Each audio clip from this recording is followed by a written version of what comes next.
Assalamualaikum warahmatullahi wabarakatuh. Innal hamdalillah nahmaduhu wa nasta'inuhu wa nastaghfiruh wa na'udzu billahi min shururi anfusina wa min sayyiati a'malina. Man yahdihillahu fala mudilla lahu wa man yudlil fala hadiya lahu. Asyhadu an la ilaha illallah wahdahu la syarika lah wa asyhadu anna Muhammadan 'abduhu wa rasuluh. Salawatullahi wa salamuhu alaihi nabiyyina wa habibina Muhammad sallallahu alaihi wa ala alihi wa sahbihi wasallam. Qala Allah Ta'ala fi kitabihil karim, ya ayyuhalladzina amanu ittaqullaha haqqa tuqatih wa la tamutunna illa wa antum muslimun, amma ba'd.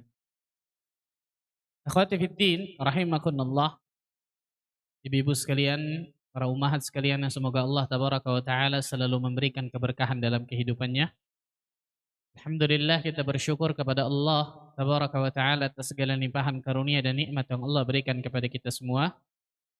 Sehingga pada kesempatan yang berbahagia ini Allah tabaraka wa taala masih terus melimpahkan berbagai macam kenikmatan kepada diri kita semua, sehingga kita dapat duduk hadir di tempat terbaik di atas muka bumi ini, yaitu fi baitin min buyutillah, di salah satu rumah dari rumah-rumah Allah tabaraka wa taala ini. Tidak lain tidak bukan untuk meningkatkan keimanan kita, meningkatkan ketakwaan kita kepada Allah Jalla wa'ala. Duduk sejenak di majelis ilmu ini, duduk sejenak di salah satu taman-taman surga di dunia ini. Dan semoga Allah tabaraka wa ta'ala selalu berikan keikhlasan bagi diri kita semua dan ilmu yang bermanfaat. Allahumma amin. Salat dan salam semoga tercurah kepada Rasulinal Karim, Nabi kita Muhammad sallallahu alaihi wasallam, Nabi akhir zaman, Nabi yang telah membawa kita dari zaman kejahilian, dari zaman kebodohan, dari zaman keterasingan akan ilmu, menuju zaman yang terang benderang akan ilmu syar'i, itu zaman as-sunnah. Ibu sekalian, alhamdulillah akhirnya saya bisa mengisi di Al-Mumtahanah ini. Betul ya, insyaallah. Ustaz Iga mungkin sudah beberapa kali ya. Allah berikan kemudahan kita bisa bermuajahah, bisa menuntut ilmu agama Allah Azza wa Jalla di kota Bandung ini, Masya Allah. Semoga Allah Azza wa Jalla selalu jaga keistiqamahan kita semua. Allahumma amin. Akhwati fiddin rahimakumullah, kita mengetahui bersama seorang muslim dan muslimah itu tidak akan mungkin lepas dari berbagai macam fitnah di atas muka bumi ini. Dan fitnah itu memasuki hati manusia itu setiap harinya seperti tenunan tikar, kata Nabi. Tu'radul fitanu 'alal qulubi ka'irdil hasiri 'udan 'uda. Fitnah itu memasuki hati manusia itu sedikit demi sedikit seperti tenunan tikar. Sehelai demi sehelai, satu demi satu. Karpet, tikar, kalau kita lihat di zaman sekarang masih ada tikar nggak ini? Ibu yang dulu mungkin tahu tikar, Masya Allah. Itu sedikit demi sedikit ketika seseorang menenun tikar atau kemudian membuat karpet. Satu-satu, sedikit-sedikit. Nah, fitnah memasuki hati manusia seperti itu. Fa'iyyu qalbin usyribaha nukita fihi nuktatun sauda. Barang siapa yang fitnah mendatanginya, kemudian dia tidak kuat menolak fitnah tersebut, maka akan dititikkan titik hitam dalam hatinya. Fa'iyyu qalbin ankaraha nukita fihi nuktatun bayda.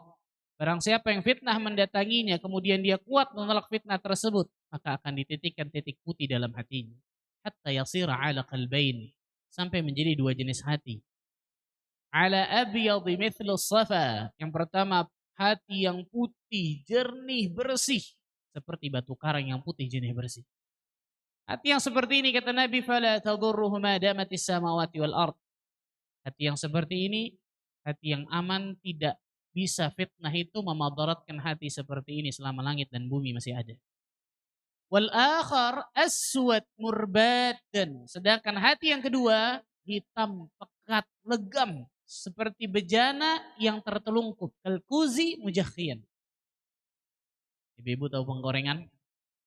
Oh, setiap hari bergelut dengan penggorengan ya. Mana yang hitam? Atas atau bawahnya? Bawah pasti. Hati manusia bisa hitam seperti itu, bayangkan. Ketika hati manusia sudah hitam seperti itu, termasuki fitnah setiap harinya, termasuki fitnah, la ya'rifu ma'rufan wa la yunkiru munkara. Dia tidak tahu perkara mana yang ma'ruf yang baik dan dia tidak mengingkari perkara yang mungkar. Illa usyriba ma bihi hawahu. Kecuali dia hanya mengikuti hawa nafsunya saja tuh. Alhamdulillah. Ini bahayanya fitnah. Ditambah lagi fitnah akhir zaman yang sangat luar biasa. Nabi SAW mengatakan badiru bil a'mal kaqita'il lailil muzlim.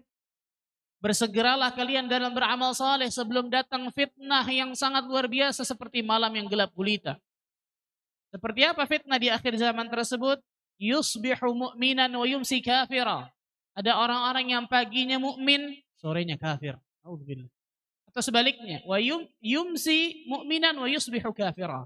Atau sorenya mukmin, paginya kafir. Saking luar biasanya fitnah pada akhir zaman tersebut. Maka disinilah seorang muslim dan muslimah pentingnya untuk melihat, untuk mengetahui, berilmu, mempelajari tentang apa saja fitnah-fitnah yang harus dia jauhi, yang harus dia jaga. Tema kita bahasan pada pagi hari yang berbagi ini perisai muslimah. Namanya perisai itu kan tameng, betul ya? Seseorang tidak akan pernah bisa mengobati dirinya kalau dia tidak tahu penyakit dalam dirinya. Dokter ketika dia ingin mengobati pasiennya, memberikan obat yang pas, hanya dari A sampai Z, diagnosanya seperti ini, baru kemudian dikasih. Oh penyakitnya ini berarti obatnya ini. Nah, yang kita bahas pada kesempatan yang berbahagia ini, itu tentang penyakit-penyakitnya nih. Dosa-dosa yang ternyata dosa-dosa ini biasa atau sering dilakukan oleh kaum muslimat. Bukan kita ingin melakukan dosa itu, tidak. Tapi agar kita terhindar dari dosa-dosa tersebut. Agar kita punya tameng, agar kita punya perisai yang kuat untuk bisa menghindari dosa-dosa tersebut. Sebenarnya dosa ini pula, ada sebagian juga dosa yang dilakukan oleh laki-laki. Tapi dosa-dosa yang insya Allah ta'ala kita bahas ini biasanya lebih identik dengan kaum wanita. Insya Allah ta'ala saya akan bahas 3 dosa. Dan Ustaz Abu Fahad insya Allah akan bahas 3 dosa tersebut juga. Apa kata para ulama? Araftu syarr la lisyarri lakin litawaqqihi. Aku mengetahui keburukan bukan untuk melakukan keburukan itu. Tetapi aku mengetahui keburukan agar aku terhindar menjaga diriku dari keburukan itu. Kenapa? Wa man la ya'riful khaira minasyarri yaqa' fihi. Karena siapapun yang tidak mengetahui tentang keburukan, yang enggak tahu mana baik, mana buruk, maka biasanya orang tersebut akan terjatuh pada keburukan itu. Nah, kita mempelajari dosa-dosa ini, tujuan utamanya agar kita terhindar dari dosa ini. Agar kita tidak melakukan dosa tersebut. Tidak melakukan keburukan itu. Sehingga kita punya tameng, punya perisai. Dalam diri kita, wah saya pernah belajar tuh tentang dosa itu. Kalau saya masih melakukannya kok kelewatan banget saya. Jadi kita mengetahui keburukan, mengenal keburukan bukan untuk mengetahui keburukan itu, atau bukan untuk mengerjakan keburukan itu, tapi untuk menjaga diri kita, preventif. Disitulah salah satu hukum Islam tentang saddud dzari'ah, preventif, menutup segala celah yang bisa mengantarkan seseorang pada kebinasaan keburukan. Itu saddud dzari'ah. Akhwati fiddin, rahimakumullah, itu mungkin tentang muqaddimah, kenapa dinamakan kajian kita tentang perisai muslimah. Dosa apa saja yang insya Allah ta'ala kita akan bahas? Yang pertama, dosa yang harus benar-benar seorang muslim dan muslimah, terutama terkhusus muslimah, hati-hati, yaitu tentang al-hasad. Tentang al-hasad.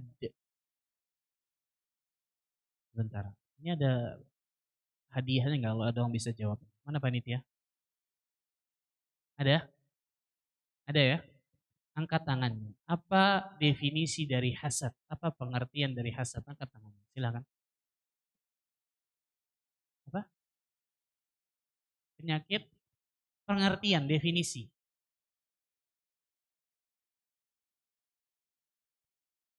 Dengki terhadap pencapaian seseorang. Pencapaian apa? Buruk, baik. Baik atau buruk? Nah, bolehlah. Silakan mungkin kasih yang depan di sini. Para ulama banyak mendefinisikan tentang hasad. Kita berikan dua definisi. Yang pertama, tamanna zawal ni'mah an sahibiha. Definisi pertama dari hasad disebutkan oleh para ulama, menginginkan hilangnya nikmat pada orang lain.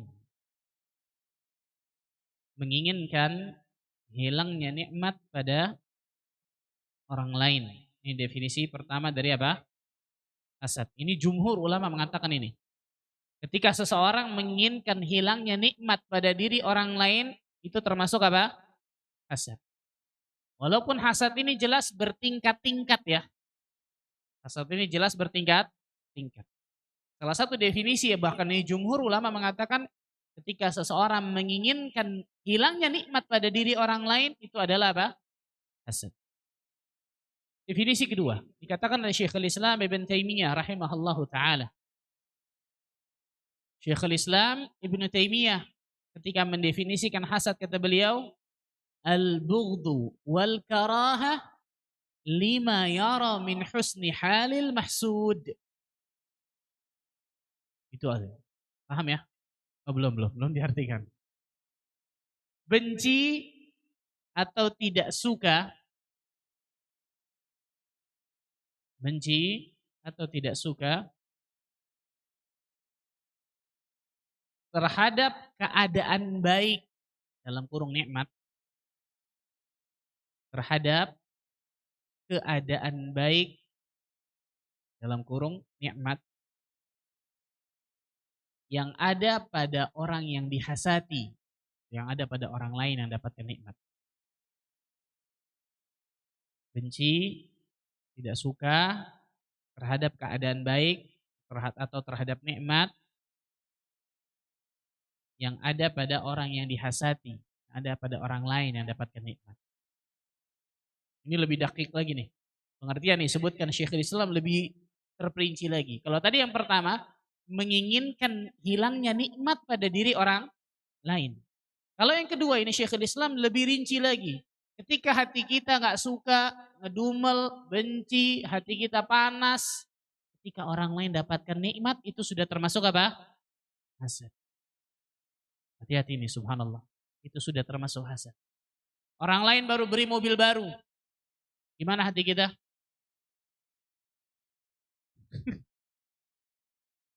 Oh, jelek. Bagus tuh mobil baru, Masya Allah. Saudara kita baru bangun rumah, bagus gedung luar biasa. Nah, sombong banget luar biasa. Hati-hati nih, benci, tidak suka, ngedumel, hati kita panas. Ketika melihat orang lain mendapatkan nikmat dari Allah, itu sudah termasuk apa? Dan saya katakan tadi, hasad itu bertingkat-tingkat. Hebatnya syaitan, seseorang ketika sudah hasad sekali, dia akan jadikan orang itu hasad lagi. Sampai lama-kelamaan naik kelas hasadnya. Dan ada yang namanya HTT. Tahu HTT? Hasad tingkat tinggi. Apa itu? Menginginkan hilangnya nikmat pada diri orang lain walaupun saya tidak mendapatkannya. Oh, ini parah, betul ya? Kan biasanya orang menginginkan hilangnya nikmat, kemudian nikmat itu mau berpindah kepada dirinya, betul ya? Ini enggak. Syaitan sampai berhasil menjadikan orang tersebut, pokoknya orang itu jangan sampai ada nikmat walaupun nikmat itu enggak saya dapatkan. Maka saya katakan HTT. Hasad tingkat, hati-hati nih. Ustadz saya enggak lah, Masya Allah dan seterusnya. Siapa yang bilang? Syekhul Islam Ibn Taimiyah rahimahullahu ta'ala mengatakan, ma khala jasad min hasad. Tidak ada jasad yang lepas dari hasad. Maksudnya apa? Setiap kita memiliki potensi untuk hasad kepada orang lain. Ini dikatakan ulama nih.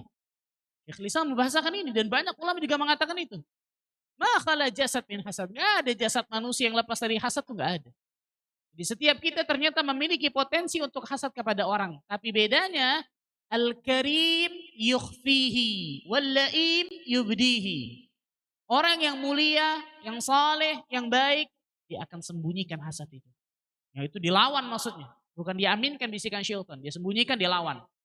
Tidak kemudian berubah dengan perbuatan maksudnya hasad itu. Dilawan, disembunyikan. Wal-la'im yubdihi. Adapun orang yang buruk, yang hina, dia akan tampakkan hasad itu. Dia akan aminkan bisikan syaitan itu untuk hasad kepada orang. Nah, makanya jangan pernah merasa aman dari satu penyakit ini. Orang-orang yang merasa aman dari berbagai macam penyakit hati, salah satunya penyakit hasad ini, hati-hati. Orang yang paling rawan untuk terkena penyakit hasad tersebut. Paling rawan untuk terkena penyakit hati tersebut. Karena seorang muslim dan muslimah, terlebih lagi ulama, seorang yang berilmu akan ilmu agama Allah, gak akan pernah merasa aman dari berbagai macam fitnah. Gak akan pernah merasa aman dari berbagai macam dosa. Orang yang saleh. Salah satunya penyakit hasad ini. Dan biasanya hasad ini timbul pada sesuatu yang sejenis. Ini menarik nih. Hasad ini biasanya timbul pada sesuatu yang apa? Sejenis atau sederajat. Contoh, para pegawai hasadnya dengan siapa? Pegawai juga. Para dokter hasadnya kepada siapa? Dokter juga. Kok dia lebih ramai pasiennya daripada saya? Contoh. Para pedagang hasadnya kepada siapa? Pedagang juga. Oh dia ramai. Padahal jelek tuh kayak barangnya. Perhatikan nih. Orang kaya hasadnya kepada siapa? Orang kaya. Ulama hasadnya kepada siapa? Ulama. Jadi jangan anggap ulama gak ada hasadnya. Perhatikan. Bahkan sebagian ulama menyebutkan hasad di kalangan orang yang berilmu itu lebih mengerikan daripada ahli dunia. Para penuntut ilmu hasadnya kepada siapa? Para majelis ta'lim hasadnya kepada siapa? Hati-hati ini biasa terjadi dalam apa? Yang sejenis, yang setara. Allahu Akbar, subhanallahil azim. Maka seorang muslim dan muslimah wajib memperhatikan tentang masalah ini. Iblis sebelum melakukan dosa kibir, sombong, menolak kebenaran, meremehkan manusia. Menolak perintah Allah, meremehkan Adam. Sebelum melakukan dosa itu, kata para ulama, Ibnu Qayyim menyebutkan, iblis melakukan dosa hasad dulu. Karena tadinya iblis adalah tentara langit yang luar biasa, ibadahnya luar biasa. Dimasukkan oleh Allah Azza wa Jalla ke dalam tentara malaikat. Tapi ketika Allah ciptakan Adam, Allah ajarkan Adam kulla syai' kullal asma, nama-nama banyak. Mulai iblis dalam hatinya apa? Hasad. Dari hasad tersebut kemudian apa? Sampai jadi kibur, sombong. A'udzubillah min dzalik. Hati-hati nih. Hati-hati. Jadi satu penyakit ini sangat luar biasa berbahayanya, kronisnya bahkan bisa mengantarkan penyakit hati yang lebih parah lagi, contohnya dari kibur. Dan juga penyakit hati yang lain. Maka hati-hati para muslimah sekalian. Gak usah ngelihat kenikmatan orang. Nanti kita akan sebutkan juga tentang masalah dosa selanjutnya. Karena biasanya kita tersibukkan memikirkan kenikmatan yang belum kita dapatkan, tapi kita terlalaikan dari mensyukuri nikmat yang sudah kita dapatkan. Betul? Betul nggak ibu-ibu? Jujur aja, jujur, betul ya? Wah kenapa ya dia lebih cantik, oh, kenapa ya dia lebih kurus, oh kenapa dia lebih kaya, oh kenapa ya, kenapa? Sibuk memikirkan nikmat orang.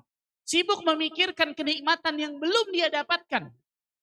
Tapi dia terlalaikan dari mensyukuri nikmat yang sudah dia dapatkan. Ini salah nih. Kita akan bahas yang ketiga, dosa ketiga nanti, subhanallah. Salah satunya dari mana? Ini nih. Ketika orang sudah memikirkan seperti itu, mulai itu timbul syaitan bisikan daripada dirinya apa? Hasad. Harusnya ente yang dapat, bukan dia. Harusnya anti yang dapat, bukan dia. Kipasin terus sama syaitan. Jadi matang, ya ditimbul penyakit hasad. Hati-hati, na'udzubillah. Yahudi hasadnya kepada Rasul Sallallahu Alaihi Wasallam dan kepada orang yang beriman luar biasa, masya Allah. Hingga berapa kali Yahudi ingin membunuh Nabi Sallallahu Alaihi Wasallam dan ingin memberikan keburukan kepada para sahabat, luar biasa. Hasad, hati-hati. Nah, disebutkan para ulama tentang masalah ini. Maka Nabi Sallallahu Alaihi Wasallam mengatakan, Wala tahasadu, janganlah kalian saling hasad. Wa kunu ibadallahi ikhwana, dan jadilah kalian hamba-hamba Allah yang bersaudara. Dalil tentang masalah ini luar biasa banyak.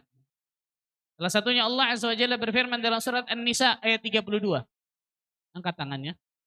Surat An-Nisa urutan keberapa dalam Al-Quran? Angkat tangannya dulu. Silakan. Urutan keempat. Silakan, mungkin panitia bisa kasih. Urutan keempat dalam Al-Quran surat An-Nisa ayat 32. Hadiahnya apa? Umroh ya? Oh bukan. Silakan kasih. Ini tangan tengah, yang tengah. Surat keempat An-Nisa ayat 32. Allah Azza wa Jalla berfirman, وَلَا تَتَمَنَّوْا مَا فَضَّلَ اللَّهُ بِهِ بَعْضَكُمْ عَلَى بَعْضٍ لِلرِّجَالِ نَصِيبٌ مِّمَّا اكْتَسَبُوا وَلِلنِّسَاءِ نَصِيبٌ مِّمَّا اكْتَسَبْنَ وَاسْأَلُوا اللَّهَ مِن فَضْلِهِ Innallaha kana bikulli syai'in alima. Dan janganlah kalian hasad, jangan kalian iri hati terhadap apa yang dikaruniakan Allah kepada sebagian kalian lebih banyak dari sebagian yang lain. Jangan kalian iri hati, kata Allah. Kenapa? Karena bagi laki-laki ada bagian dari apa yang mereka usahakan, bagi wanita pun ada bagian dari apa yang mereka usahakan. Allah sudah bagi itu semua rezeki itu. Apa kemudian hasad, iri, dengki?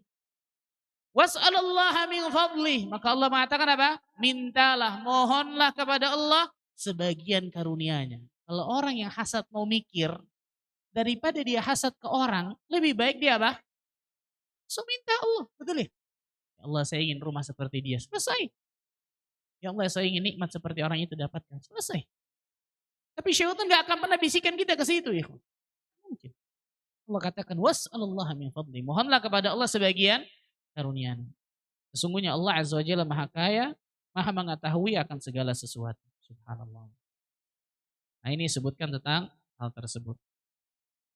Pertanyaannya sekarang, apa yang menjadi latar belakang terjadinya hasad ini? Disebutkan secara cepat. Yang pertama, biasanya karena permusuhan dan kebencian. Sebab-sebab terjadinya hasad. Yang pertama biasanya kata para ulama karena permusuhan dan kebencian. Sebelumnya sih berarti sudah ada permusuhan, sudah ada kebencian. Jadi tuh syaitan menjadikan dirinya apa? Hasad. Yang kedua, cinta dunia berlebihan. Cinta dunia berlebihan. Jika dia mencintai dunianya berlebihan, lebih mencintai dunia ketimbang akhiratnya, lebih mencintai dunianya ketimbang Allah dan Rasulnya, syaitan dengan mudahnya kemudian untuk memanas-manasi orang ini untuk hasad kepada orang. Yang ketiga, lemahnya iman. Lemahnya iman. Yang keempat, bakhil. Tahu bakhil? Pelit, koret, kedekut, perki, apa lagi tuh? Bahasa Sundanya apa? Tadi ya, kedekut ya? Hah? Keker, keket, kekek. Yang selanjutnya, tidak ingin dikalahkan oleh orang lain. Tidak ingin dikalahkan oleh orang lain. Alhamdulillah. Selanjutnya, kesombongan, karena kibar, sombong.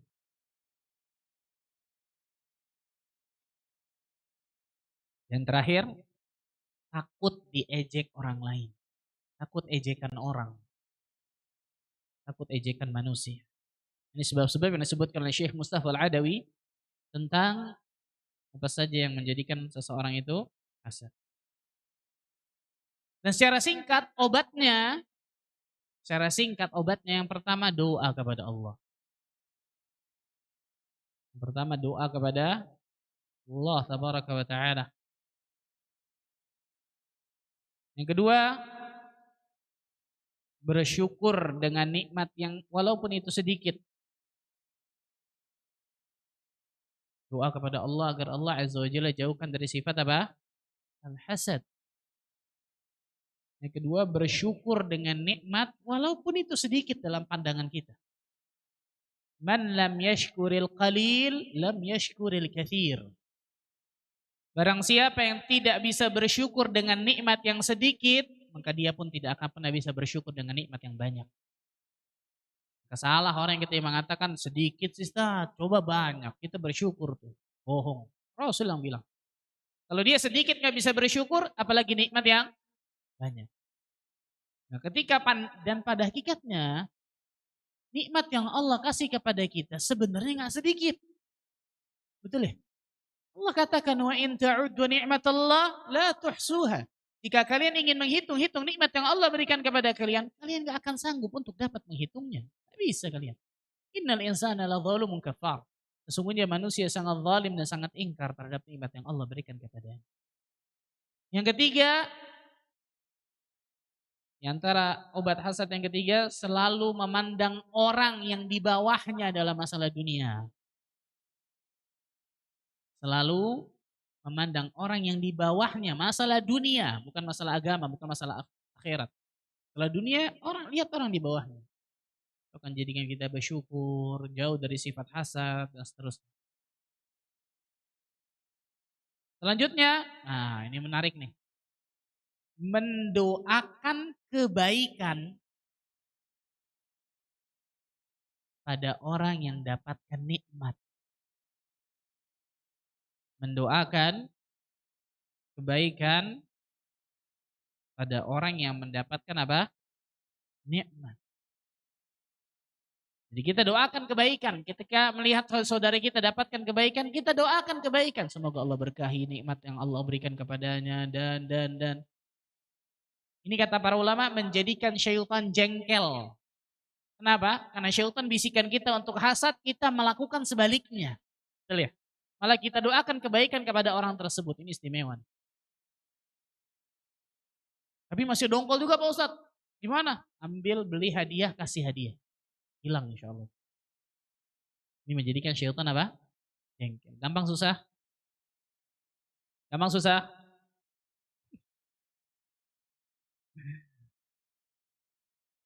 Subhanallah. Itu beberapa obat dari hasad. Itu dosa yang pertama yang biasa dilakukan oleh kaum muslimin, terkhusus para muslimat. Subhanallah. Dosa yang kedua adalah ghibah. Dosa yang kedua adalah apa? Ghibah. Apa itu ghibah? Membicarakan orang lain. Kalau kita bicarakan baik, ghibah bukan? Hah? Ghibah. Dzikruka akhaka bima yakrah, kata Nabi. Engkau menyebutkan tentang saudaramu yang dia tidak sukai. Kata para ulama, di antara Imam Nawawi menyebutkan, ini maksudnya menyebutkan suatu keburukan. Bukan kebaikan. Kalau kebaikan itu apa? Tidak termasuk ghibah yang diharamkan. Kita menyebutkan keburukan saudara kita, yang jelas saudara kita tidak senang ketika keburukan itu diketahui orang. Tapi benar Pak Ustadz, emang begitu? Iya, itu namanya ghibah. Kalau bohong namanya fitnah. Mana yang kita pilih? Enggak, dua-duanya, betul ya? Karena para sahabat sudah bertanya kepada Nabi SAW, ya Rasulullah SAW, bagaimana kalau ternyata apa yang kita sebutkan tentang saudara kita ini benar? Memang ada pada dirinya. Apa kata Nabi SAW? In kana fihi ma taqul faqad irtabtahu.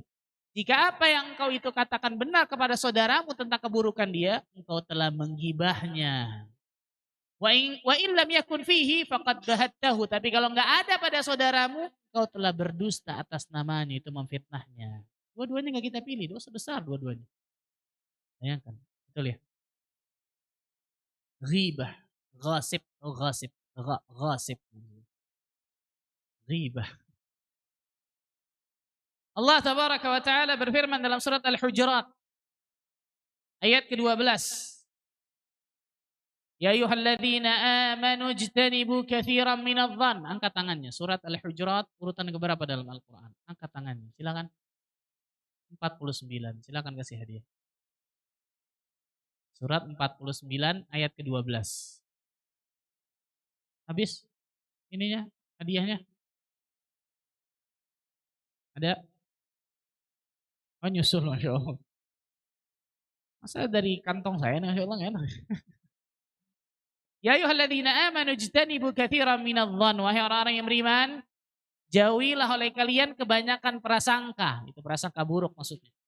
Inna ba'dadh-dhanni itsmu wa la tajassasu. Karena sebagian prasangka buruk itu mengandung dosa. Wa la tajassasu, dan janganlah kalian mencari-cari kesalahan orang. Wa la yaghtab ba'dukum ba'dha. Ini syahid bahasan kita nih. Dan janganlah sebagian kalian menggunjing saudaranya yang lain. Jangan sebagian kalian menggosip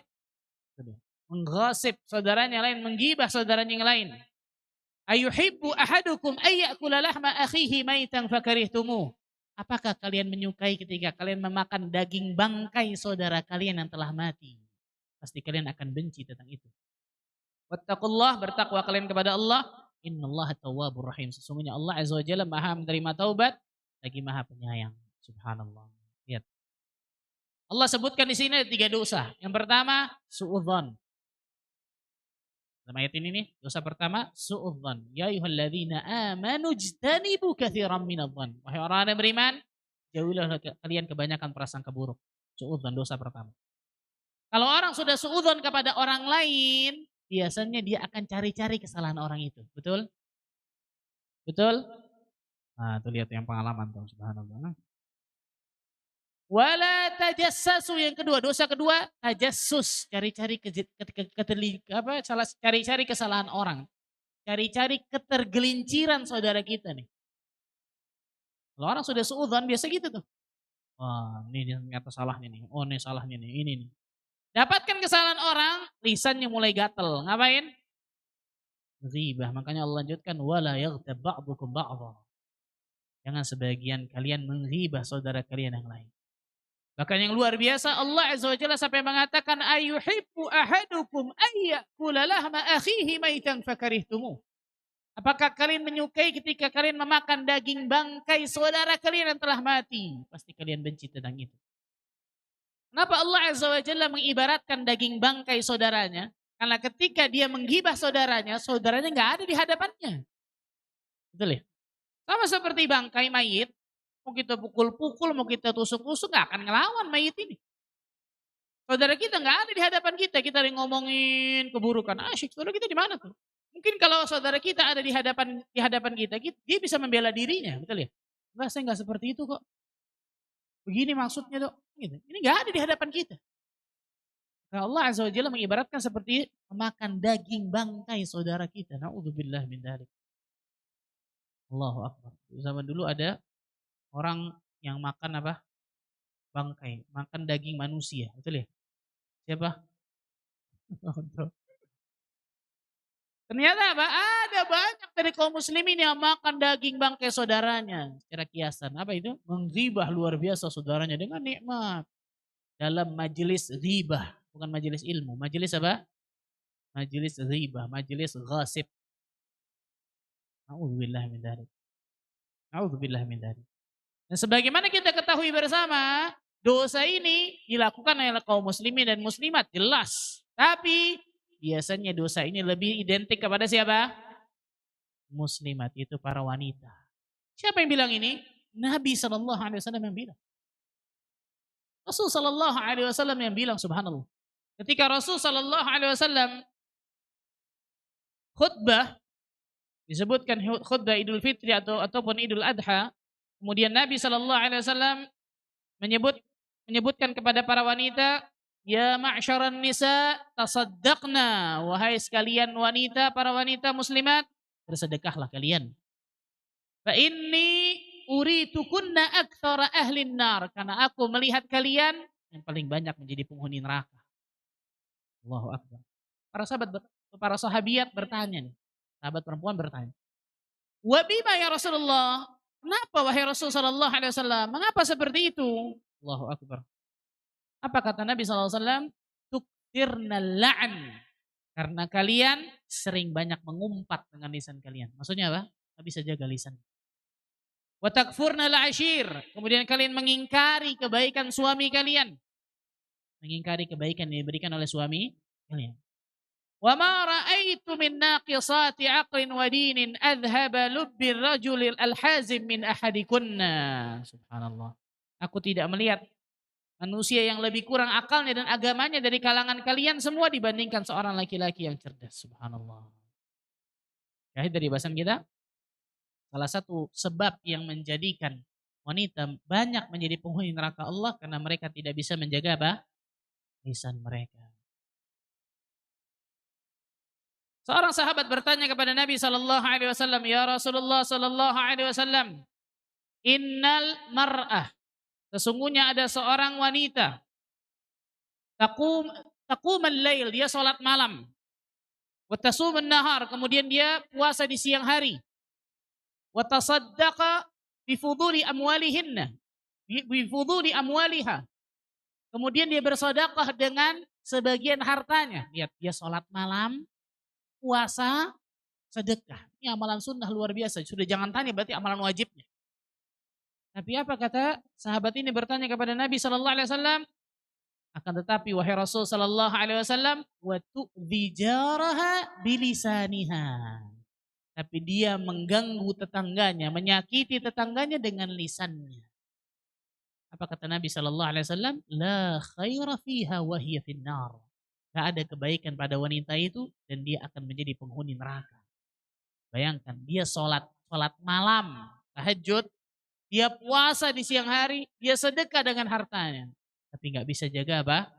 Lisannya. Gara-gara tersebut menjadikan dia masuk ke neraka Allah azza wajalla. Allahu akbar.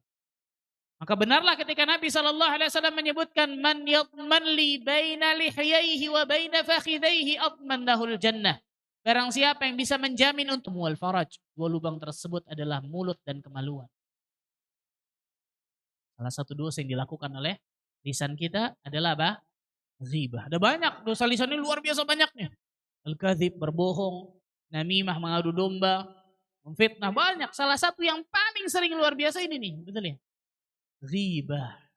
Hemat luar biasa ketika gibahin orang. La ilaha illallah. A'udzubillah min dzalik. Assallallahu alaihi. Kita lihat diri kita masing-masing wahai para akhwat. Berapa banyak kita lihat orang-orang yang bisa menjaga dari berbagai macam keburukan tapi dia tidak bisa menjaga lisannya dari berkata-kata yang haram. Tidak bisa menjaga lisannya untuk berkata-kata yang hanya yang baik saja. Bahkan Rasul sallallahu alaihi wasallam sampai mengatakan, "Innar rajula la yatakallamu bil kalimah la yara biha ba'san yahwi biha 70 kharifan finnar." Rawahu Tirmidzi. Sesungguhnya ada seorang hamba Allah yang berkata satu perkataan, bayangkan satu perkataan. Dia anggap remeh perkataan itu, cuma begitu doang kok. Ternyata dari satu perkataan tersebut menjadikan dirinya masuk ke neraka Allah sejauh 70 tahun perjalanan. Satu perkataan. Berapa perkataan yang kita keluarkan setiap harinya? Pernahkah kita berpikir perkataan tersebut mengundang keridhaan Allah atau mengundang kemurkaan Allah Azza wa Jalla pada diri kita? Perhatikan baik-baik, subhanallah. Jangan jadikan anggota tubuh yang Allah berikan kepada kita malah memberatkan timbangan kita di yaumul qiyamah. Salah satu anggota tubuh adalah apa? Lisan. Banyak nih, dua mata, telinga, tangan, kaki. Jangan melakukan dosa dengan anggota tubuh kita, jelas. Salah satu dosa yang paling sering adalah dengan apa? Lisan. Allahu akbar. Dan bahaya lisan ini sangat luar biasa. Ketika Nabi sallallahu alaihi wasallam ditanya oleh Aisyah, "Wahai Rasul sallallahu alaihi wasallam, apakah ada peristiwa di dalam hidupmu yang lebih menyedihkan daripada perang Uhud?" Perang Uhud kita tahu bersama, Rasul kalah. Puluhan sahabat meninggal. Rasul sallallahu alaihi wasallam berdarah-darah wajah beliau. Gigi beliau patah, gelang-gelang besi menancap di pipi. Luar biasa hari itu. Adakah hari yang lebih menyakitkan, lebih menyedihkan daripada dirimu selain perang Uhud? Kata Rasulullah, na'am ada. Kapan itu? Ketika Rasul sallallahu alaihi wasallam berdakwah di anak keturunan dari Ibnu Abdi Yalayil bin Abdi Kulhal. Di mana? Di kota Taif. Rasul datang kepada tiga pembesar. Abdu Yalayil, Mas'ud, dan Hubaib. Tiga pembesar kota Taif. Nabi kecil di situ dulu. Halimah Sa'diyah kan di situ, betul ya? Ketika Nabi SAW datang ketiga pembesar tersebut berdakwah, apa kata tiga pembesar ini? Tiga-tiganya menghina Nabi dengan lisannya. Yang satu mengatakan, masa nggak ada orang selain engkau yang Allah utus sih? Luar biasa. Yang satu mengatakan, kalau engkau benar utusan Allah, sangat berbahaya berbicara dengan dirimu. Saya nggak mau bicara kepada dirimu sama sekali. Yang satu menghina Nabi juga. Tiga-tiganya menghina dengan apa? Lisannya. Dan tiga orang ini kemudian memprovokatori semua masyarakat Taif untuk mengusir Nabi. Singkat cerita diusir sampai berdarah-darah dan seterusnya. Apa kata para ulama? Syekh Abdul Karim Zaid dalam kitabnya Fikih Sirah menyebutkan niat. Tajamnya lisan itu mengalahkan tajamnya pedang. Tajamnya pedang di mana? Perang Uhud, betul ya? Tapi ketika Aisyah bertanya kepada Nabi, yang paling menyedihkan ternyata bukan perang Uhud. Ketika beliau berdakwah di mana? Kota Taif, kemudian dihinakan dengan tiga pembesar tadi dengan lisan mereka. Lisan, hati-hati. Lidah itu tidak apa? Bertulang. Betul? Kalau tulang ada tulang namanya tangan, kaki dan seterusnya. Betul. Bahayanya lisan. Maka tidak ada sesuatu yang lebih harus dipenjara kata para ulama kecuali memenjarakan lisan. Menjarakan lisan. Allah tabaraka wa ta'ala ciptakan kepada diri kita satu lisan dan dua telinga. Hikmahnya apa kata para ulama? Agar manusia lebih banyak mendengar daripada banyak berbicara. Tapi kita lebih senang jadi pembicara atau pendengar? Hah? Kalau ada satu majelis, kita lebih enak jadi dengar atau ngomong?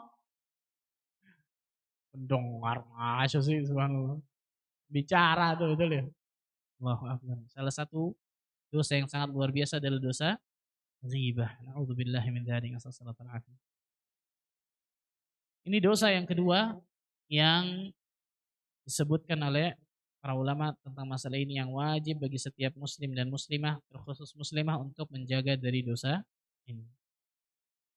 Dalam hadis yang lain terakhir tentang masalah ghibah, lamma urija bi marartu biqaumin lahum adfarun min nuhas.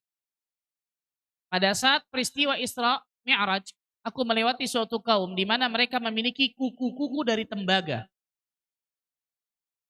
Yakhmushuna wujuhahum wa sudurahum. Mereka menggaruk wajah-wajah mereka dan dada-dada mereka dengan kuku dari tembaga itu. Jadi kan berdarah berarti.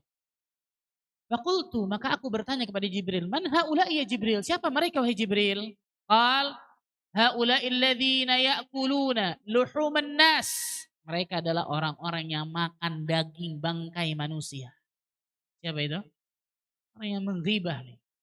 Makan daging bangkai saudaranya manusia.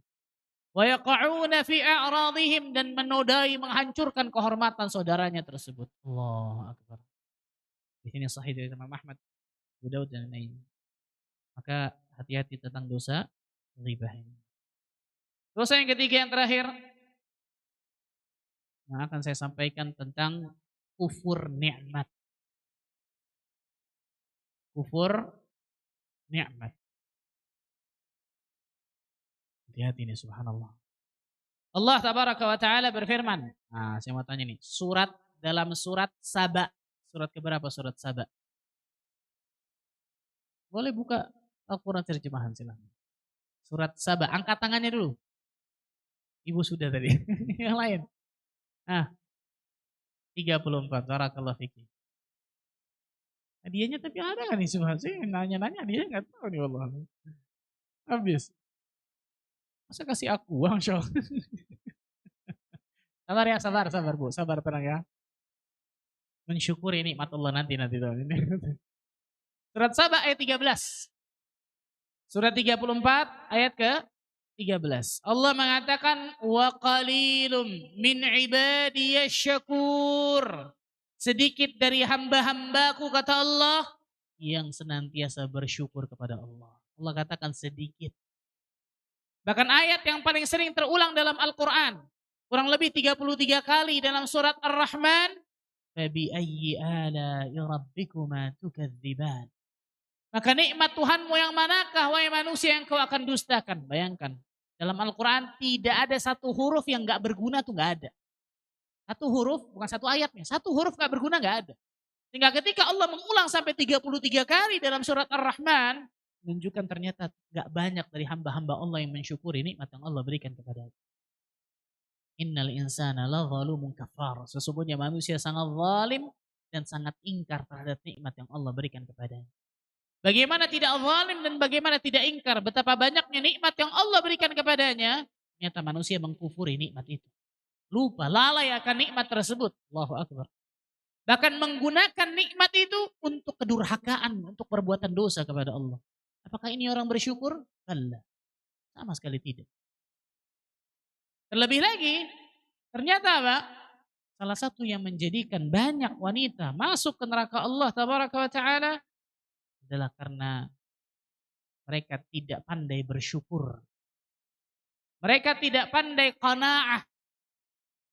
Dalam sebuah hadis disebutkan Nabi Shallallahu Alaihi Wasallam mengatakan waraitun nar, aku melihat neraka. Falam ara kal yaumi manzaran qat. Aku tidak pernah melihat pemandangan sama sekali kecuali hari itu, yaitu mengerikannya. Waraitu aktsara ahliha an-nisa, dan aku ternyata melihat paling banyak penghuni neraka tersebut para wanita. Wanita seperti apa? Jelas bukan wanita muslimah yang baik, bukan wanita yang salihah. Seperti apa? Para sahabat bertanya, qalu lima ya Rasulullah, kenapa mereka banyak masuk neraka? Maka Rasul menyebutkan bikufrihinna, karena kekufuran mereka, kufur. Para sahabat bertanya lagi, ayakfurna billah, apakah mereka kufur kepada Allah? Rasul mengatakan la, bukan. Yakfurnal ashir wa yakfurnal ihsan. Mereka mengkufuri suaminya dan mereka mengkufuri kebaikan yang suaminya berikan kepadanya. Lihat, istri yang tidak pandai bersyukur. Bersyukur akan pemberian Allah, terutama bersyukur akan pemberian suami kepadanya. Istri yang buruk ini, lau ahsanta ila ihdahunna dahr, kalau engkau melakukan kebaikan selama sepanjang tahun, Masya Allah nih. Thumma ra'at minka syai'an, kemudian melihat satu saja keburukan pada suaminya, maka istri yang buruk ini mengatakan ma ra'aitu minka khairan qat, aku enggak pernah dapatkan kebaikan dari dirimu sama sekali. Bayangkan, gara-gara nilas titik rusak susu belanga. Suaminya memberikan kebaikan kepadanya luar biasa banyaknya, Masya Allah. Dari nafkah, dari hadiah, luar biasa. Suaminya buat satu saja keburukan, saya nggak pernah dapatkan kebaikan kepada dirimu. Namanya kita lihat contoh seorang suami, Allah takdirkan misal di PHK, bangkrut. Atau mungkin tadi dagangnya bangkrut. Allah berikan ujian ekonomi mungkin, subhanallah. Keluar tuh dari lisan wanita yang buruk ini. Saya nggak pernah dapatkan kebaikan sama sekali. La ilaha illallah. Ini salah satu sebab, bahkan salah satu sebab terbesar yang menjadikan banyak wanita masuk ke dalam apa? Di neraka Allah. Pandai-pandai bersyukur wahai para wanita.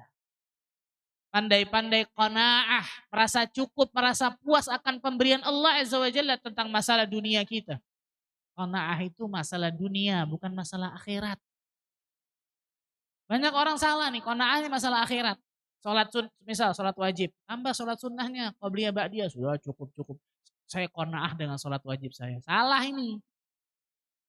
Kalau masalah akhirat, fastabiqul khairat, berlomba-lomba dalam kebaikan. Tapi kalau masalah dunia, qanaah, merasa cukup akan pemberian Allah, merasa puas hatinya akan pemberian Allah tersebut. Nabi SAW berdoa kepada Allah, Allahumma inni as'aluka al-huda wat tuqa wal afafa wal ghina. Terakhir nih. Ya Allah, aku meminta mohon kepadamu ketakwaan, hidayah, dan juga kesucian diri, dan ghina, kekayaan. Kekayaan apa? Kekayaan hati di situ maksudnya. Laisal ghina an kathratil aradi walakin ghina nafs. Kekayaan itu bukan hanya kekayaan harta, bukan itu kekayaan hakiki. Tapi kekayaan itu kekayaan hati. Jadi kekayaan itu bukan hanya masalah nominal. Kekayaan itu bukan hanya masalah banyak atau sedikitnya, tapi kekayaan itu masalah rasa. Rasul bilang, betul ya? Kayak apa? Kayak hati. Bisa jadi orang tersebut hartanya gak banyak, tapi hatinya selalu merasa cukup akan pemberian Allah. Luar biasa nih. Ini jadi orang terkaya di dunia nih. Imam Syafi'i mengatakan apa? Idza kunta dzu qalbin qanu' fa anta wa malikud dunya sawa. Kalau engkau memiliki hati yang qanaah, engkau dengan raja-raja di dunia ini sama. Subhanallah. Sama. Raja di dunia makan berapa piring? Nah, satu piring. Kita makan berapa piring? Satu piring, bahkan 2 piring subhanallah, betul nambah kadang-kadang. Jadi masalah rasa tentang masalah kekayaan ini bukan masalah harta saja. Berapa banyak orang yang hari itu miliaran dia dapat keuntungan bahkan triliunan, tapi selalu merasa kurang akan dunia itu. Jadi budak dunia luar biasa. Naudzubillah. Lihat ini. Salah satunya yang paling sering para wanita nih kufur akan nikmat yang Allah berikan kepadanya, terutama kufur akan pemberian kebaikan yang suami berikan kepadanya. Pintar-pintar bersyukur kepada Allah dan pintar-pintar berterima kasih kepada suaminya. Pulang dari kajian ini, cium tangan suaminya, terima kasih mas. Betul ya? Hah? Gimana? Gengsi apa enggak? Hah? Oh bukan mas, A ya sekarang. Terima kasih A, betul ya? Satu suami bingung, kenapa nih? Sambet apa ini? Tiba-tiba terima kasih. Nah. Kenapa? Karena suami itu surga atau neraka bagi istrinya. Allah sudah sebutkan itu. Ungduri anti minhu fa innahu jannatuki aw naruki. Lihat bagaimana kedudukanmu wahai sahabiat, satu sahabat wanita nih di mata suamimu. Karena suamimu itu surgamu atau neraka. Salah satu kenikmatan yang wajib kita syukuri adalah kenikmatan dunia yang Allah berikan kepada kita, salah satu kenikmatan pasangan kita. Tapi pasangan saya begini bosan, sama kita juga pasti ada kekurangan. Bagaimana pasangan hidup kita ada kekurangan, kita juga ada kekurangan. Maka jangan sibukkan dengan kekurangan masing-masing. Jangan bongkar tentang masalah apa? Dosa masing-masing, gak akan kelar itu sampai hari kiamat gak kelar. Maka lihat kebaikannya, lihat apa yang diberikan kepada diri kita dan seterusnya. Ini 3 dosa mungkin yang bisa disampaikan insyaallah taala. Setelah ini akan disampaikan dosa selanjutnya yang wajib kita hindari dari Ustaz Abu Fahad. Ini yang saya biasa sampaikan. Semoga Allah azza wajalla lindungi diri kita dari dosa-dosa 3 ini, keburukannya, sehingga Allah azza wajalla bisa berikan berbagai macam kebaikan kepada diri kita. Barakallahu fikunna wa sallallahu ala nabiyina Muhammadin wa ala alihi wa sahbihi wasallam.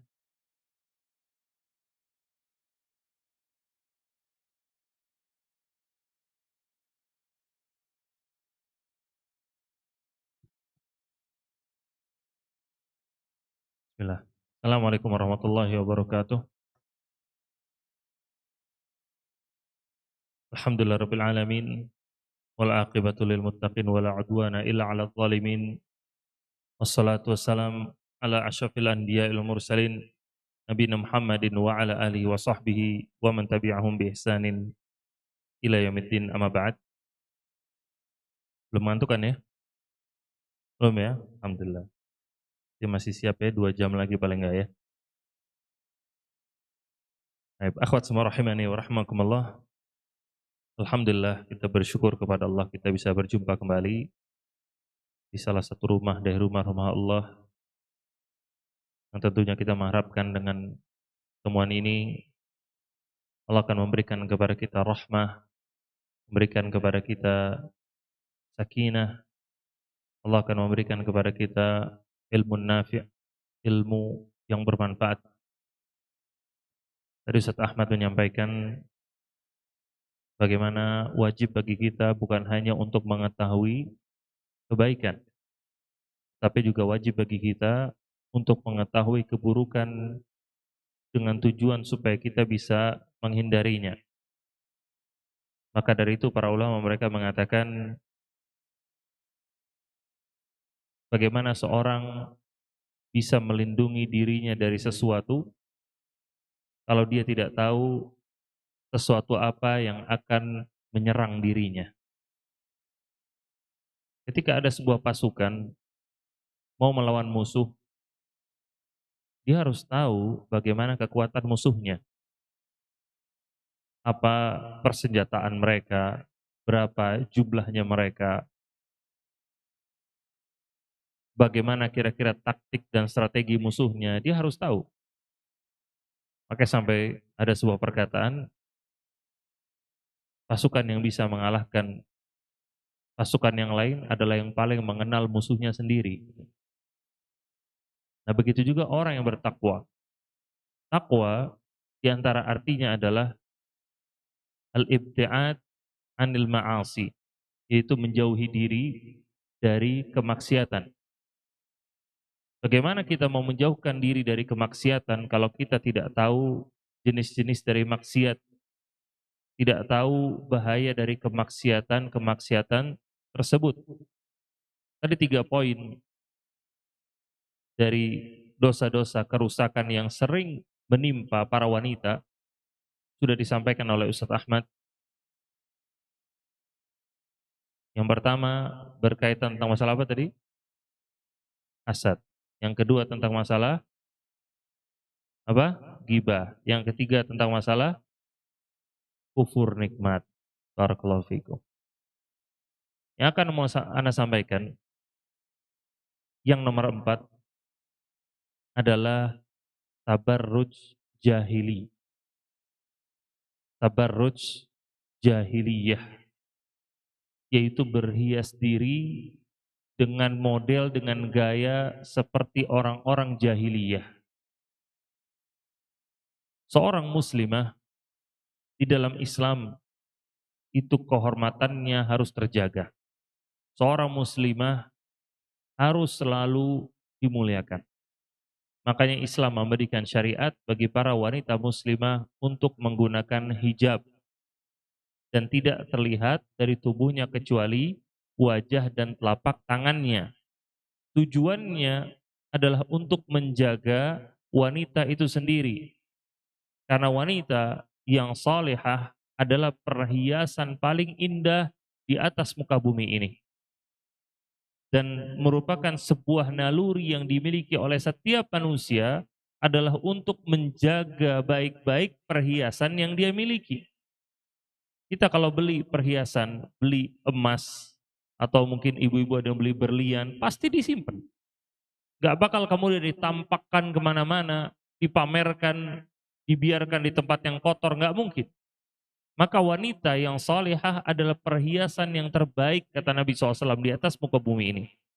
Makanya adanya hijab adalah untuk menghormati, memuliakan para wanita itu sendiri. Allah Ta'ala mengatakan, وَيَحْفَظْنَ فُرُوجَهُنْ وَلَا يُبْدِينَ زِينَتَهُنَّ إِلَّا مَا ظَهَرَ مِنْهَا. Dan hendaknya para wanita itu menjaga kemaluannya, dan juga janganlah mereka menampakkan perhiasannya kecuali yang biasa nampak darinya. Itu maksudnya apa? Yaitu yang terlihat hanyalah wajah dan juga telapak tangannya. Sisanya harus semuanya ditutup dengan rapi. Itulah namanya jilbab yang syar'i. Adapun berkaitan tentang seorang yang menampakkan perhiasannya atau seorang wanita tidak berhijab dengan hijab yang syar'i, tidak dengan cara yang diajarkan oleh Allah dan Nabi-Nya sallallahu alaihi wasallam, itulah yang dinamakan dengan tabarruj jahiliyah. Berhias dengan model jahiliyah. Allah Ta'ala secara khusus mengatakan di surat Al-Ahzab di ayat yang ke-33. Allah mengatakan waqarna fi buyutikunna wala tabarrujna tabarrujal jahiliyatil ula. Dan hendaklah para wanita itu untuk tetap di rumahmu, dan janganlah kalian itu berhias dan bertingkah laku seperti orang-orang jahiliyah yang terdahulu. Di sini kata para ulama, pada asalnya seorang wanita adalah untuk menetap di rumahnya. Tidak keluar dari rumahnya kecuali ketika ada keperluan. Tidak boleh dia keluyuran, nggak ada tujuan sama sekali. Yang akhirnya apa? Dia bertabarut seperti jahiliyah. Menampakkan perhiasannya, berlenggak-lenggok di sana sini, memamerkan kecantikannya tanpa ada tujuan sama sekali. Nah ini nggak boleh dalam Islam. Ini nggak boleh dalam Islam. Sekali lagi dalam Islam, para wanita adalah perhiasan yang berharga. Maka harus dijaga dengan cara yang terbaik. Harus dimuliakan. Para ulama mengatakan, apa sih maksud dari tabarruj jahiliyah? Kata para ulama adalah, wa izharul mar'ah zinataha wa mahasinaha lirrijal. Yaitu ketika seorang wanita itu menampakkan perhiasannya dan juga kecantikannya bagi para laki-laki yang bukan mahramnya. Itu namanya tabarruj jahiliyah. dia menampakkan perhiasannya, kecantikannya bagi para laki-laki yang bukan mahramnya. Maka terlihat dari dirinya kalungnya, antingnya, make up-nya, dan lain-lain dilihat sama laki-laki yang bukan mahramnya, maka itu namanya tabarruj jahiliyah. Dan untuk meringkas semuanya, bentuk dari tabarruj jahiliyah ini, Anda akan sampaikan apa yang disebutkan oleh Syekh Abdul Malik Ramadhani hafizahullah taala ketika beliau menyebutkan bentuk-bentuk dari tabarruj jahiliyah, yaitu berhias model jahiliyah terdahulu. Yang pertama, kata beliau, yang termasuk tabarruj, ketika seorang menggunakan jilbab yang tidak menutupi seluruh tubuhnya. Yang tidak menutupi seluruh tubuhnya. Allah mengatakan, yudnina alaihinna min jalabibihinna. Hendaknya mereka para wanita itu menjulurkan jilbab mereka ke seluruh tubuh mereka. Itu maksudnya apa? Jangan ada bagian yang ketat atau transparan yang terlihat dari tubuhnya. Itu maksudnya. Jangan sampai ada bagian yang membentuk tubuhnya dia. Ini adalah bentuk tabarruj yang pertama. Ustadz, bagaimana Ustadz kalau pakai jilbabnya itu hanya sampai dada? Boleh apa enggak? Jawabannya boleh jika ke bawahnya itu gamisnya dia semuanya masih renggang. Yaitu maksudnya tidak ketat. Dia pakai gamis ke bawah, semuanya itu tidak ketat, dia pakai jilbabnya hanya sampai ke bagian bawah dadanya, itu nggak ada masalah sama sekali. Asalkan apa? Semuanya itu tidak ketat, semuanya itu terjulurkan sampai ke mata kakinya. Dan yang terlihat hanya wajahnya dan juga telapak tangannya.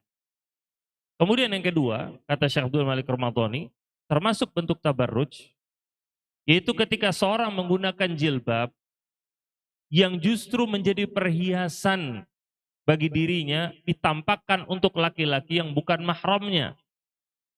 Ini termasuk jilbab, ini termasuk gamis yang ada manik-manik yang mewah, yang mengundang perhatian orang lain, mengundang pandangan laki-laki. Nah, ini nggak boleh semuanya. Maka tujuannya dari jilbab dan juga gamis itu untuk menjaga kecantikan yang dimiliki oleh wanita tersebut. Bukan malah dia menampakkan kecantikannya dengan jilbab atau gamis yang dia miliki. Nah, ini harus diperhatikan. Dan Islam tidak pernah mengatur secara khusus warna gamis, warna jilbab dari wanita. Nggak pernah. Tetapi intinya adalah jangan kemudian dia berhias, menampakkan kecantikannya dengan gamis tersebut. Manik-manik seluruh tubuhnya. Sampai berkilau-kilau. Nah, kalau siang jalan orang nggak bisa ngelihat dia silau. Nah, saking kebanyakan manik-maniknya. Nah, ini nggak boleh seperti itu. Karena tujuannya adalah untuk menjaga kehormatan dia dan juga kecantikan dari dirinya. Nah, Allah Ta'ala mengatakan di surat An-Nur, di ayat yang ke-31, Allah mengatakan, وَلَا يُبْدِينَ زِينَتَهُنَّ إِلَّا لِبُعُولَتِهِنَّ أَوْ آبَائِهِنَّ.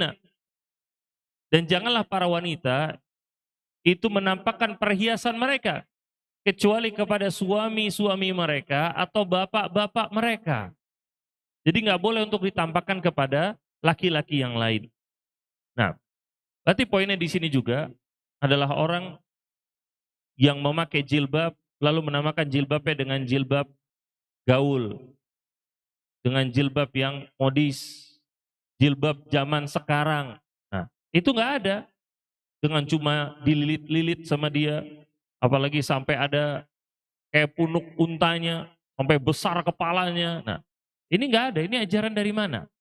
Sampai ada orang atau wanita yang kemudian dia itu menampakkan kecantikannya adalah dari hijabnya dia, dari model jilbabnya dia. Sengaja ditampakkan ke laki-laki yang lain. Nah, ini nggak boleh. Kemudian yang keempat, yang ketiga, termasuk bentuk tabarruj, berhias model jahiliyah, adalah ketika seorang wanita mengenakan jilbab atau gamis yang tipis atau transparan, sampai terlihat sebagian dari tubuhnya yang harusnya ditutup. Ingat tadi, seorang wanita itu tidak boleh tampak dari dirinya ketika keluar dari rumah di depan orang yang bukan mahramnya, kecuali wajah dan telapak tangan. Nggak boleh kemudian tampak dari bagian tubuhnya yang lain, walaupun transparan. Itu nggak boleh. Karena saking bajunya tipis misalkan, lewat di dekat matahari, kemudian sampai kelihatan betisnya, sampai kelihatan lengannya. Nah ini nggak boleh. Maka dipastikan para wanita untuk menggunakan gamis atau jilbab yang tebal. Tebalnya di sini maksudnya jangan sampai kemudian transparan ketika terkena sinar matahari atau terkena cahaya lampu. Nah, dan ini disebutkan oleh Nabi SAW dalam sebuah hadis yang sering sekali didengar dan sering sekali disampaikan oleh para asatidzah. Nabi SAW mengatakan, di antara kaum yang belum pernah dilihat oleh Nabi SAW, kata beliau, adalah wanisaun kasiyat, ariyat, mumilat, ma'ilat. Yaitu para wanita yang berpakaian tapi telanjang, berlenggak-lenggok. Kepala mereka seperti punuk unta yang miring, kata Nabi. Ru'usuhunna ka'asminatil bukhti, yaitu seperti unta yang miring. Kemudian Nabi SAW mengatakan, la yadkhulnal jannah wa la yajidina rihaha. Para wanita itu tidak akan masuk surga dan tidak akan mencium baunya. Wa inna rihaha la yujadu min masirati kadza wa kadza. Padahal baunya itu tercium dari jarak perjalanan sekian dan sekian. Ini adalah ancaman dari Nabi SAW bagi para wanita untuk menggunakan hijabnya dengan benar. Tidak boleh memakai pakaian-pakaian yang tipis atau gamis-gamis yang tipis, jilbab-jilbab yang tipis, rambutnya masih tersingkap atau lehernya itu terlihat. Nah itu nggak boleh. Kemudian yang berikutnya termasuk tabarruj jahili adalah ketika menggunakan pakaian atau jilbab yang ketat, yang ketat hingga membentuk tubuhnya atau membentuk lehernya atau pundaknya. Ini nggak boleh. Ini termasuk dalam hadis yang sebelumnya yang tadi dibacakan, adalah wanita yang berpakaian tapi telanjang. Karena saking ketatnya, ini diartikan maka para atau wanita tersebut seakan-akan tidak mengenakan pakaian. Saking ketatnya. Ada perempuan yang dia pakai jilbab, kemudian di bawahnya pakai celana jeans. Atau pakai kaos. Nah, pakai kaos lengan panjang. Sampai kemudian tangannya itu terlihat ketat, terlihat sama orang lain bentuk tubuhnya. Nah ini nggak boleh. Tujuan dari jilbab bukan menutup rambut. Ini harus dipahami. Tujuan dari jilbab bukan menutup rambut. Tujuan dari jilbab adalah menutup tubuh yang terlihat tidak kecuali wajah dan telapak tangan. Tidak boleh ketat, tidak boleh transparan. Itu tujuan dari jilbab. Sebagian wanita memahami namanya jilbab itu yang penting rambut nggak kelihatan. Nah ini keliru. Bukan cuma rambut yang ditutupi, tapi dijulurkan. Bagaimana Allah Ta'ala mengatakan tadi, waidunina alaihinna min jalabibihinna. Hendaknya dia itu menjulurkan jilbab ke seluruh tubuh mereka. Yaitu semuanya dalam kondisi yang longgar. Bukan cuma rambutnya yang ditutup. Nah ini juga sebagai bantahan bagi wanita yang pakai jilbab yang model-model gaul. Yang diikat-ikat. Rambutnya ketutup, lehernya terbentuk.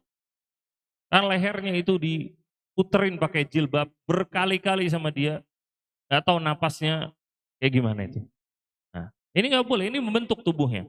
Jadi tujuan dari jilbab itu untuk dijulurkan, untuk menutupi supaya nggak ketat tubuhnya. Bukan tujuannya hanya sekedar menutupi rambutnya aja. Kemudian yang berikutnya termasuk tabarruj jahili adalah ketika seorang wanita itu keluar dari rumah dengan minyak wangi yang tercium oleh laki-laki yang lain. Yang tercium oleh laki-laki yang lain. Ini nggak boleh. Seorang wanita ketika pakai parfum, pakai minyak wangi, tidak boleh ada yang mencium kecuali mahramnya atau wanita yang lain. Tidak boleh kemudian ketika keluar rumah baunya itu menyerebak kemana-mana dicium oleh laki-laki yang lain. Nabi SAW mengatakan wal mar'ah idza sta'tarat famarrat bil majlis fahiya kadza wa kadza. Nabi SAW mengatakan seorang wanita jika dia menggunakan parfum, kemudian dia melewati kumpulan laki-laki, kemudian tercium baunya, maka wanita tersebut seperti wanita pezina, kata Nabi. Seperti wanita pezina, yaitu dia mengumbar kecantikannya bagi laki-laki yang lain. Ini nggak diperbolehkan dalam Islam. Terkadang ada pertanyaan, Ustadz bagaimana kemudian kalau menggunakan roll on? Kalau menggunakan roll on itu nggak ada masalah. Roll on atau minyak wangi yang baunya soft, yang lembut, yang tidak tercium kecuali oleh dirinya sendiri, itu nggak ada masalah. Karena tujuannya adalah untuk menghilangkan atau menahan bau badannya. Bukan tujuannya untuk supaya wanginya tercium oleh orang lain. Beda tujuannya. Kalau orang pakai parfum yang banyak disemprot ke seluruh badannya, tujuannya supaya tercium sama orang lain. Tapi beda ketika tujuannya sekali lagi untuk menahan baunya atau menghilangkan bau badannya. Itu beda. Itu diperbolehkan. Makanya ini juga harus diperhatikan, khususnya bagi para akhwat tentunya. Adanya sebagian orang yang ngeluh. Katanya akhwat-akhwat yang sudah ngaji, bau katanya. Nah, kamu deket-deket bau badannya. Nah ini nggak boleh seperti itu. Maka berusaha untuk ditahan bau badannya. Entah itu dengan roll on atau dengan minyak wangi yang soft. Yang paling tidak jangan sampai kemudian yang tercium oleh orang lain adalah bau keringatnya. Jangan. Paling tidak itu menahan bau keringat dia. Maka itu nggak ada masalah. Dan juga ketika di sekitar wanita-wanita yang lain itu nggak ada masalah sama sekali. Termasuk untuk memperlihatkan wajahnya ketika dia pakai cadar misalkan. Atau dia buka jilbabnya di hadapan wanita yang lain itu nggak ada masalah sama sekali. Sebagian wanita, walaupun di hadapan wanita yang lain, cadar yang nggak mau dibuka, jilbab yang nggak mau dibuka, padahal perempuan semua, padahal di rumahnya kadang. Ini nggak baik, ini nggak baik. Maka seorang menjalankan syariat, dia harus tahu aturannya, dia harus tahu maslahat dan juga mudaratnya, kapan dipakai, bagaimana memakainya, dan kapan boleh dilepas, siapa kemudian yang boleh melihat badannya dia. Nah, kemudian juga masih dari poin tabarruj ini, Anda mau menambahkan satu catatan, adalah di antara yang sering ditegur oleh para ulama, adalah ketika seorang wanita itu meninggalkan tazayyun bagi suaminya sendiri. Yaitu meninggalkan berhias bagi suaminya sendiri. Ketika dia keluar rumah, dia berhias dengan gamis bermacam-macam warnanya, dengan tas berbagai macam bentuknya, dengan sepatu macam-macam mereknya. Tapi kalau di hadapan suami, 1, 2, 3 baju yaitu terus yang muter setiap hari. Make up-nya yang mahal, skincare yang mahal disimpan, digunakannya kapan? Nanti ketika mau keluar rumah. Nah ini kebalik, ini nggak baik sama sekali. Wanita yang baik, wanita yang terbaik adalah yang terbaik melayani suaminya. Dan ibu-ibu harus memahami bagaimana apa yang dihadapi oleh suami di luar rumah. Di luar rumah banyak sekali fitnah, banyak sekali wanita-wanita yang mengumbar aurat mereka. Jangan kemudian laki-laki lebih kemudian tertarik daripada wanita yang ada di luar, daripada istrinya sendiri, gara-gara istrinya nggak pernah mau berdandan untuk suaminya. Nggak pernah mau melayani dengan baik suaminya sendiri. Dan ini majelisnya, majelis perempuan. Makanya Anda mengingatkannya bagi para istri. Jangan kira para laki-laki, para suami nggak diingetin. Diingetin. Kalau Ustadz, itu laki-lakinya aja mata keranjang. Nah, itu majelisnya laki-laki, beda, tenang aja. Ini majelisnya perempuan, saya sampaikan kepada para istri. Nah, nanti laki-laki beda. Jadi untuk meluruskan sebuah permasalahan, untuk mencari solusi dari sebuah permasalahan, itu harus dilakukan dari dua sisi. Dari laki-laki, dari perempuannya. Sekarang kasusnya apa diantaranya? Laki-laki banyak yang selingkuh. Laki-laki banyak yang berzina di luar sana. Maka kita berusaha untuk menyelesaikan dengan sebaik mungkin. Gimana caranya? Laki-laki dinasehati, istrinya pun dinasehati. Ketika keduanya bisa berjalan dengan baik, insya Allah Allah akan berikan yang terbaik. Ketika istrinya sudah menjalankan perannya dengan baik, tetapi ternyata laki-laki tetap selingkuh, ya laki-lakinya yang salah, tenang aja. Jadi jangan khawatir. Nah sekali lagi, dalam rumah tangga, untuk suami dan istri menjalankan perannya masing-masing. Dan di sini majelisnya istri, maka istri harus tahu apa kewajiban dia yang harus dia berikan kepada suaminya. Nah, kemudian ibu-ibu semua, rahimana wa rahimakumullah. Kita lanjutkan yang berikutnya. Tadi dosa yang keempat, kemudian dosa yang kelima, yaitu dosa berzina. Dosa berzina, dosa pacaran. Kenapa ini harus dibahas? Dikarenakan perzinahan dan juga pacaran tidak bisa dilakukan satu arah. Harus ada kedua kubu. Kubu laki-laki dan kubu perempuan. Jadi ini harus disampaikan. Allah Ta'ala dalam Al-Quran melarang kaum muslimin untuk dekat-dekat dengan perzinahan. Allah mengatakan di surat Al-Isra ayat ke-32. Allah berfirman, "Wala taqrabuz zina innahu kana fahisyatan wa sa'a sabila." Dan janganlah kamu mendekati zina. Sesungguhnya zina itu adalah sebuah perbuatan yang keji dan suatu jalan yang buruk. Allah mengatakan di sini, "Wala taqrabu," jangan dekat-dekat. Jangan dekat-dekat bukan berarti jangan melakukan. Yaitu apa maksudnya? Tinggalkan semua jalan-jalan, jalur-jalur yang bisa mendekatkan seorang kepada perzinahan. Jangan dekat-dekat. Dan semua perzinahan itu pasti dimulai dengan pandangan mata. Makanya dari mata jatuh ke hati. Dan kemudian ketika tidak diselesaikan dengan pernikahan, lanjutnya jatuh ke kemaluan nantinya. Terjadilah kemudian perzinahan. Dan Islam memperhatikan atau memahami masalah ini. Makanya Islam memberikan syariat untuk laki-laki dan perempuan untuk selalu menundukkan pandangannya. Allah Ta'ala mengatakan di surat An-Nur di ayat ke-31. Wa qul lil mu'minat yaghdudna min absarihinna wa yahfazna furujahunna wa la yubdina zinatahunna illa ma dhahara minha.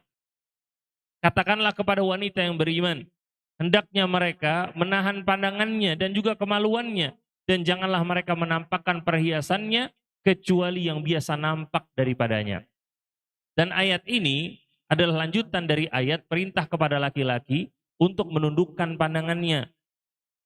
Jadi buat yang pertama kali dengar harus mengerti, perintah menundukkan pandangan itu kepada laki-laki dan juga kepada perempuan. Khususnya melihat sesuatu yang bisa mengundang syahwatnya dia, maka tidak boleh untuk dilihat. Tundukkan pandangan. Itu adalah salah satu cara untuk tidak mendekatkan diri kepada perzinahan. Lihatlah bagaimana perzinahan yang terjadi. Banyak di antara sebabnya adalah karena nonton video-video yang terlarang. Akhirnya terjadi apa? Perzinahan akhirnya. Ada sebagian wanita yang kemudian menawarkan tubuhnya kepada laki-laki dikarenakan apa? Suka sama laki-laki itu. Inilah penyakit yang dinamakan dalam Islam namanya penyakit isyq namanya. Isyq itu artinya mabuk asmara. Mabuk cinta namanya. Itu penyakit isyq namanya. Dan isyqun ini atau mabuk asmara, mabuk cinta, ini penyakit yang berbahaya. Penyakit ini yang menimpa Zulaikha hingga akhirnya menawarkan dirinya kepada Yusuf, mengajak Yusuf untuk berzina. Allah Ta'ala mengatakan dalam Al-Quran, وَلَقَدْ هَمَّتْ بِهِ وَهَمَّ بِهَا لَوْلَا أَرَّأَ بُرْهَانَ رَبِّهِ. Bahwasanya wanita itu telah berkeinginan kepada Yusuf. Dan Yusuf pun telah berkeinginan kepada dia. Kalau bukan karena Yusuf melihat tanda-tanda dari Robnya. Jadi maksudnya apa? Wanita ini itu memiliki penyakit isyq, mabuk asmara. Karena melihat Yusuf yang tampan. Akhirnya menawarkan dirinya untuk berzina. Yusuf pun seperti itu. seorang laki-laki yang biasa normal, keluar syahwatnya. Tetapi kemudian Allah memperlihatkan salah satu tanda kekuasaannya, maka Yusuf pun mengurungkan diri. Yusuf nggak mau. Itulah perbedaannya. Dan perzinahan, pacaran, atau yang semisalnya, ini adalah sebuah maksiat yang benar-benar berbahaya. Benar-benar berbahaya. Dan kerugiannya itu di dunia dan kerugiannya di akhirat. Di dunia orang tersebut akan mendapatkan dosa besar dan akan hilang jaminan surga dari Nabi SAW untuk dirinya ketika terjadi perzinahan. Allah Ta'ala mengatakan di hadis yang tadi disampaikan sama Ustaz Ahmad. Nabi mengatakan, man yatman li ma baina lihyaihi wa ma baina rijlaihi atman lahul jannah. Barang siapa yang bisa menjamin sesuatu yang ada di antara dua rahangnya dan sesuatu yang ada di antara dua kakinya, aku akan menjamin baginya surga. Ketika perzinahan itu terjadi, maka hilang jaminan itu. Sudah hilang, gak dijamin lagi sama Nabi SAW untuk dia bisa masuk surga. Dan ternyata ini juga ditekankan oleh Nabi SAW di hadis yang lain. Secara khusus bagi para wanita, di hadis yang sering sekali dibacakan. Nabi mengatakan, idza shallatil mar'atu khamsaha. Ketika seorang wanita sholat yang 5 waktu, wa shamat syahraha, berpuasa Ramadan, wa hasanat farjaha, dan juga menjaga kemaluannya, wa ata'at zaujaha, dan juga dia mentaati suaminya, qila laha, akan dikatakan kepadanya, udkhulil jannah bin ayyi abwabin syi'ti. Masuklah kamu ke dalam surga dari pintu manapun yang kamu inginkan. Tapi syaratnya apa tadi? Kata Nabi SAW, wa hasanat farjaha, yaitu menjaga kemaluannya, tidak berzina. Maka ini kerugian bagi para wanita atau bagi laki-laki yang kemudian dia itu berzina, hilang jaminan dari Nabi SAW. Dan kemudian di antara keburukan dari zina, zina itu merusak kehormatan seseorang, membuat diri seorang itu merasa kotor, merasa jelek.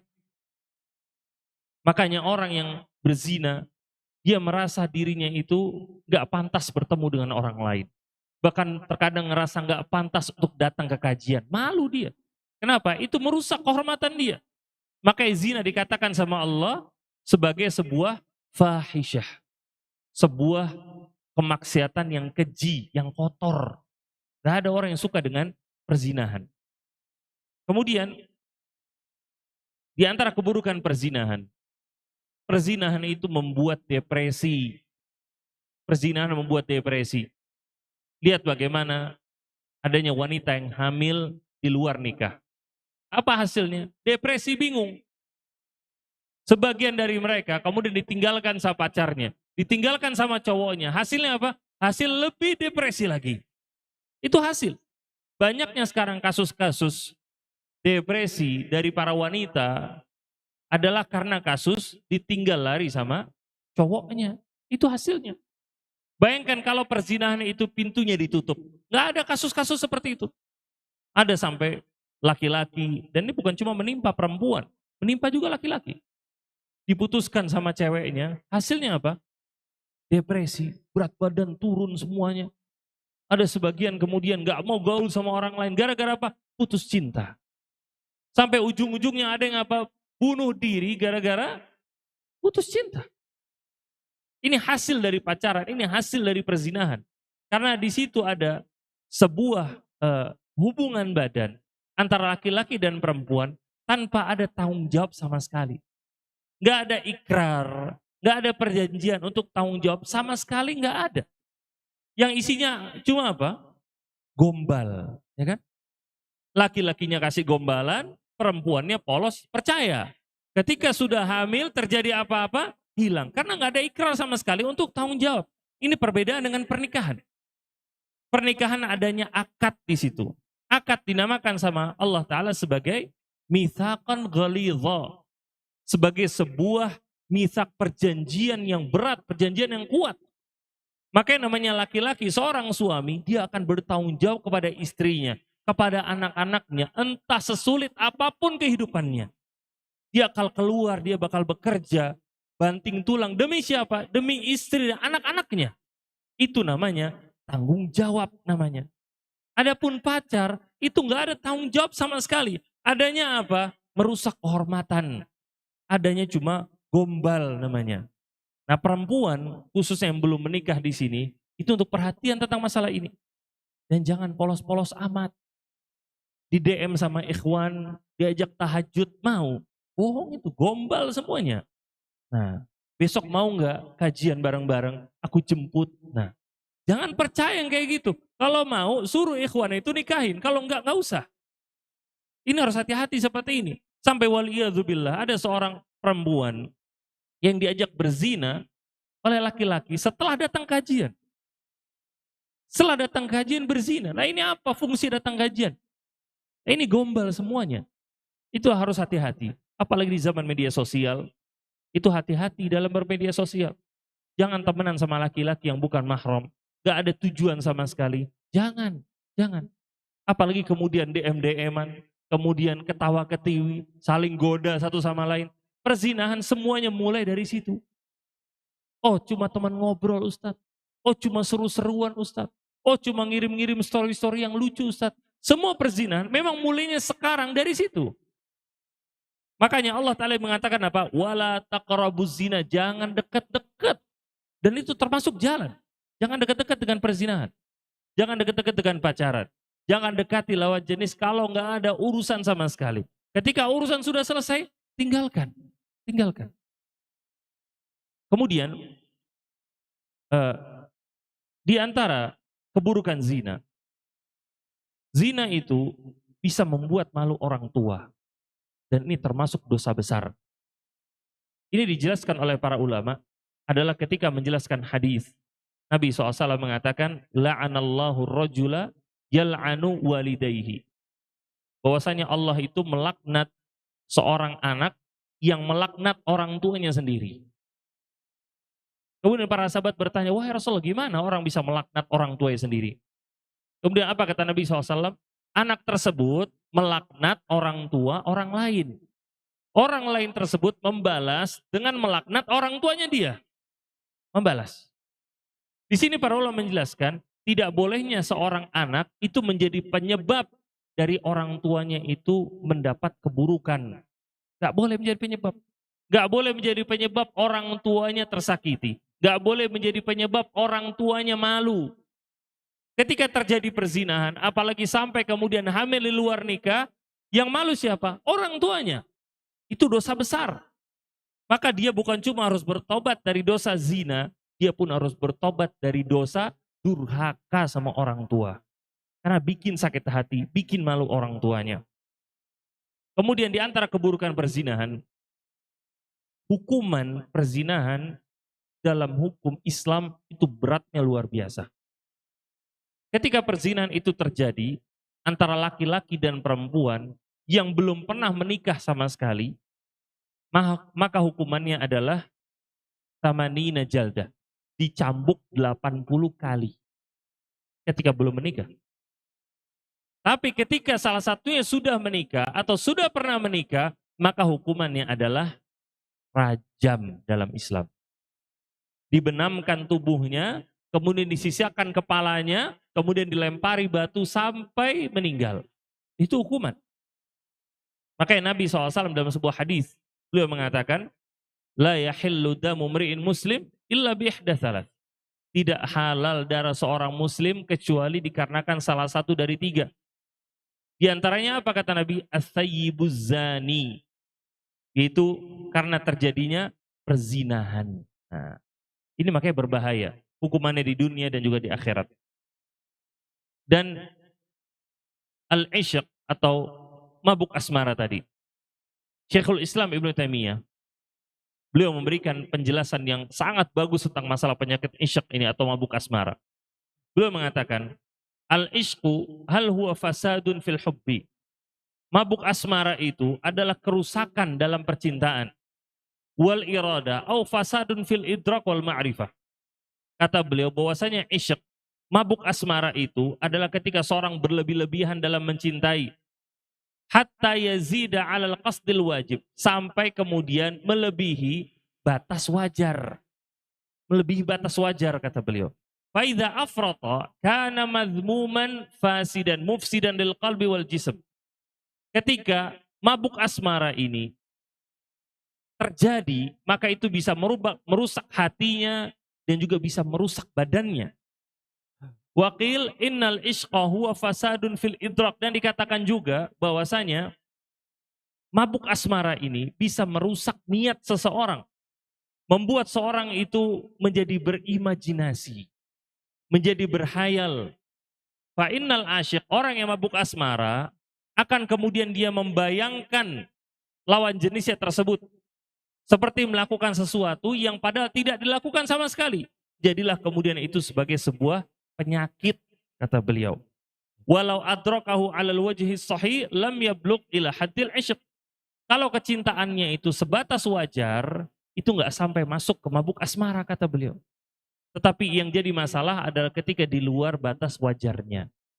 Dan di sini isyq bukan cuma terjadi kepada hubungan yang bukan hubungan yang sah, tetapi juga terjadi kepada hubungan yang sah. Terjadi cintanya suami ke istri yang berlebih-lebihan, cintanya istri ke suami yang berlebih-lebihan, hingga akhirnya melarang suaminya untuk bekerja, melarang suaminya untuk datang kajian. Nah, ini nggak boleh. Atas dasar apa? Cinta. Aku masih kangen sama kamu, kamu di sini aja di rumah, nggak usah kerja. Padahal ada akad kerja yang harus ditunaikan sama suaminya. Dan ini banyak sekali terjadi. Dan suami pun ada yang menghalalkan segala cara karena mabuk asmara dia sama istrinya. Karena istrinya minta ini, minta itu. Karena suaminya mabuk cinta sama istrinya, akhirnya ditempuh semua jalur, menghalalkan segala cara, yang penting bisa memenuhi kebutuhan istrinya. Hidup yang bermewah-mewahan yang diinginkan sama istrinya. Ini banyak terjadi. Dia menzolimi di sini, dia ngambil duit sini, ngambil duit sana. Dengan alasan apa? Untuk menyenangkan hati istri. Ini mabuk asmara yang terlarang, nggak boleh seperti itu. Seorang istri hendaknya itu mengingatkan suaminya untuk jangan ngambil penghasilan dari yang haram. Jangan sampai kemudian suami ini memasukkan ke mulut istrinya atau mulut anak-anaknya dari harta yang haram. Ingatkan, hidup sedikit tapi berkah itu lebih baik, akan bermanfaat, hati lebih tenang. Daripada hidup yang mewah-mewahan dari hasil yang haram, hati nggak bakal tenang di dunia, nggak bakal tenang di akhirat. Maka ini harus diperhatikan. Kemudian yang terakhir, dosa yang terakhir, dosa yang pertama adalah tentang tabarruj, dosa yang berikutnya adalah tentang perzinahan, yang terakhir adalah tentang percaya dengan ramalan bintang. Percaya dengan ramalan bintang. Seorang muslimah harus meyakini bahwasanya tidak ada yang mengetahui tentang masa depan kecuali Allah. Allah mengatakan di surat Luqman di ayat ke-34. Allah berfirman, "Innallaha 'indahu ilmus sa'ah", bahwasanya di sisi Allah lah ilmu tentang kapan terjadinya hari kiamat. Wa yunazzilul ghaits wa ya'lamu ma fil arham. Hanya Allah yang tahu, Allah menurunkan hujan itu di mana. Dan Allah yang mengetahui apa yang ada di dalam rahim. Wa ma tadri nafsun madza taksibu ghadan. Tidak ada seorang pun yang mengetahui apa yang akan didapatkan keesokan harinya. Wa ma tadri nafsun bi ayyi ardin tamut. Gak ada seorang yang mengetahui dia bakal wafatnya atau meninggalnya di mana. 5 hal di sini dinamakan dengan kunci perkara yang gaib. Kunci perkara yang gaib. Gak ada yang tahu kecuali Allah. Orang yang percaya dengan ramalan bintang, dia percaya bahwasanya bintang-bintang tersebut itu bisa mengetahui masa depannya dia. Bahkan sampai bisa meyakini bahwasanya bintang tersebut memiliki pengaruh dalam kehidupan dia. Dalam finansialnya, dalam asmaranya, dalam ekonominya dia, dan lain-lain. Ini nggak boleh semuanya. Dan ini termasuk dalam bentuk sihir dan bahkan sebuah kekufuran. Di dalam sebuah hadis qudsi diceritakan, Allah Ta'ala mengatakan, "Asbaha min ibadi mu'minun bi wa kafir." Ada ketika masuk di waktu pagi, seorang hambaku yang beriman, ada hambaku yang kafir, kata Allah. Man qala mutirna bi fadlillahi wa rahmatihi, barang siapa yang mengatakan bahwasanya kita ini diberikan hujan karena rahmat dan juga karunia-Nya Allah, fadzalika mu'minun bi kafirun bil kaukab. Itulah orang yang beriman kepadaku dan kufur kepada bintang-bintang, kata Allah. Wa man qala mutirna bi nau'i kadza wa kadza, barang siapa yang mengatakan bahwasanya kita diberikan hujan dikarenakan pengaruh bintang ini dan pengaruh bintang itu, fadzalika kafirun bi mu'minun bil kaukab, kata Allah. Itulah orang yang kufur kepadaku dan beriman kepada bintang-bintang. Maka jangan seorang wanita kemudian percaya dengan ramalan-ramalan bintang, percaya dengan pengaruh-pengaruhnya dalam kehidupan. Apalagi kemudian mau menerima jodoh ditanya dulu bintangnya apa, zodiaknya apa. Itu nggak ada pengaruhnya sama sekali. Tidak dalam asmara, tidak dalam pekerjaan. Sampai ada kantor yang hanya mau menerima karyawan yang memiliki zodiak ini dan itu. Ada kalau punya zodiaknya ini atau zodiaknya itu nggak mau diterima, ditolak sama dia. Nah ini nggak boleh sama sekali, nggak ada hubungannya sama sekali. Nggak ada hubungan sama sekali. Dalam sebuah hadis, Nabi SAW mengatakan, "Man iqtabasa ilman minan nujum, faqad iqtabasa syu'batan minas sihr, zada mazad." Barang siapa yang mengambil sebagian ilmu dari perbintangan, maka dia telah mengambil sebagian cabang dari sihir. Zada mazad. Dosanya akan terus-menerus bertambah buat dia. Makanya hati-hati dalam masalah ini. Dan terkadang yang menjadi masalah adalah sebagian wanita itu cuma mau tahu, Ustadz. Kali aja, Ustadz. Gak boleh seperti itu. Sekedar dibaca-baca. Nabi SAW dalam sebuah hadis, beliau mengatakan, Man atakahinan. Barang siapa yang mendatangi seorang dukun, fasa'alahu an syai'in, kemudian bertanya kepadanya tentang sesuatu, fasaddaqahu bima yaqul, kemudian dia membenarkan apa yang dia katakan, lam tuqballahu salatun arba'ina yauman, tidak akan diterima salatnya selama 40 hari. Dalam hadis yang lain Nabi SAW memberikan ancaman yang lebih berat. Faqad bara'a, kata Nabi, dia telah berlepas diri mimma unzila ala Muhammad, berlepas diri dari apa-apa yang diturunkan kepada Nabi Muhammad sallallahu alaihi wasallam. Para ulama menjelaskan, jadi ancamannya yang mana? Apakah ancaman yang nggak diterima 40 hari sholatnya? Ataukah ancamannya itu dia telah dianggap berlepas diri dari apa yang diturunkan kepada Muhammad SAW? Kata para ulama, ketika seorang wanita sekedar bertanya, sekedar membaca, sekedar melihat karena keingintahuan dia, tapi kemudian dia nggak percaya, disitulah lam tuqballahu salatun arba'ina yauman. Salat yang 40 hari nggak bakal diterima. Tetapi kemudian ketika dia percayai, faqad kafara bima unzila ala Muhammad, berarti dia telah kufur atas apa yang diturunkan kepada Muhammad sallallahu alaihi wasallam. Maka hati-hati dengan perkara ini, karena keimanan yang kita miliki adalah modal utama kita untuk selamat di dunia dan akhirat. Modal utama kita untuk bisa masuk surga. Jangan sampai rusak. Jangan sampai rusak. Percaya dengan perdukunan, percaya dengan dunia-dunia sihir. Ketika cinta ditolak, dukun bertindak. Nah, ini nggak boleh. Ini nggak boleh. Gimana namanya? Cinta itu harus dijaga. Cinta itu sesuatu yang baik. Tetapi cinta itu termasuk syahwat, maka syahwat itu harus dikekang, harus diatur. Tidak boleh disalurkan kecuali kepada yang halal. Ketika cinta itu belum didapatkan, Ustadz, belum ada laki-laki datang ke rumah saya, Ustadz. Saya nunggu, Ustadz. Gak boleh kemudian menempuh jalan-jalan yang haram, nyantet orang. Pelet laki-laki, gak boleh. Itu haram. Apa yang dia lakukan? Doa sama Allah.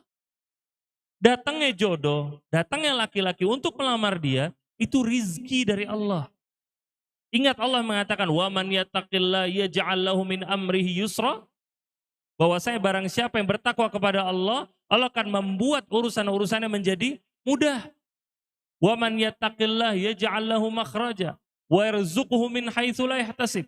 Barang siapa yang bertakwa kepada Allah, maka Allah akan memberikan kepadanya jalan keluar memberikan kepadanya rizki dari jalan yang tidak disangka-sangka.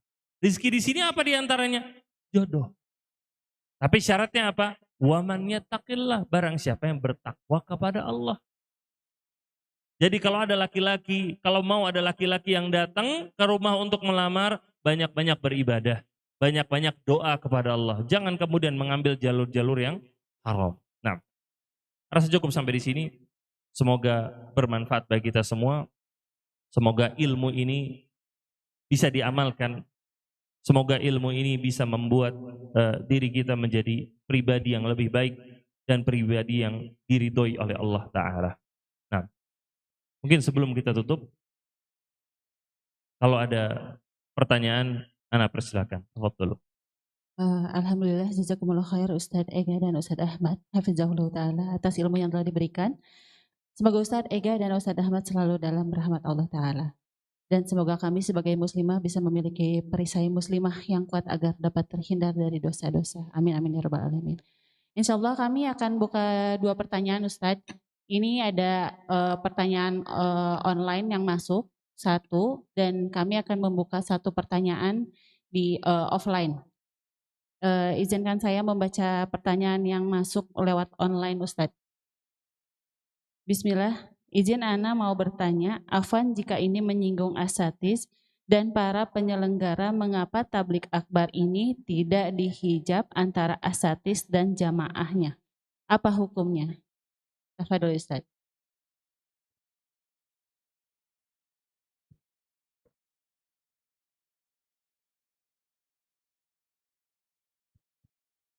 Ya, na'am. Alhamdulillah wassalatu wassalamu ala Rasulillah.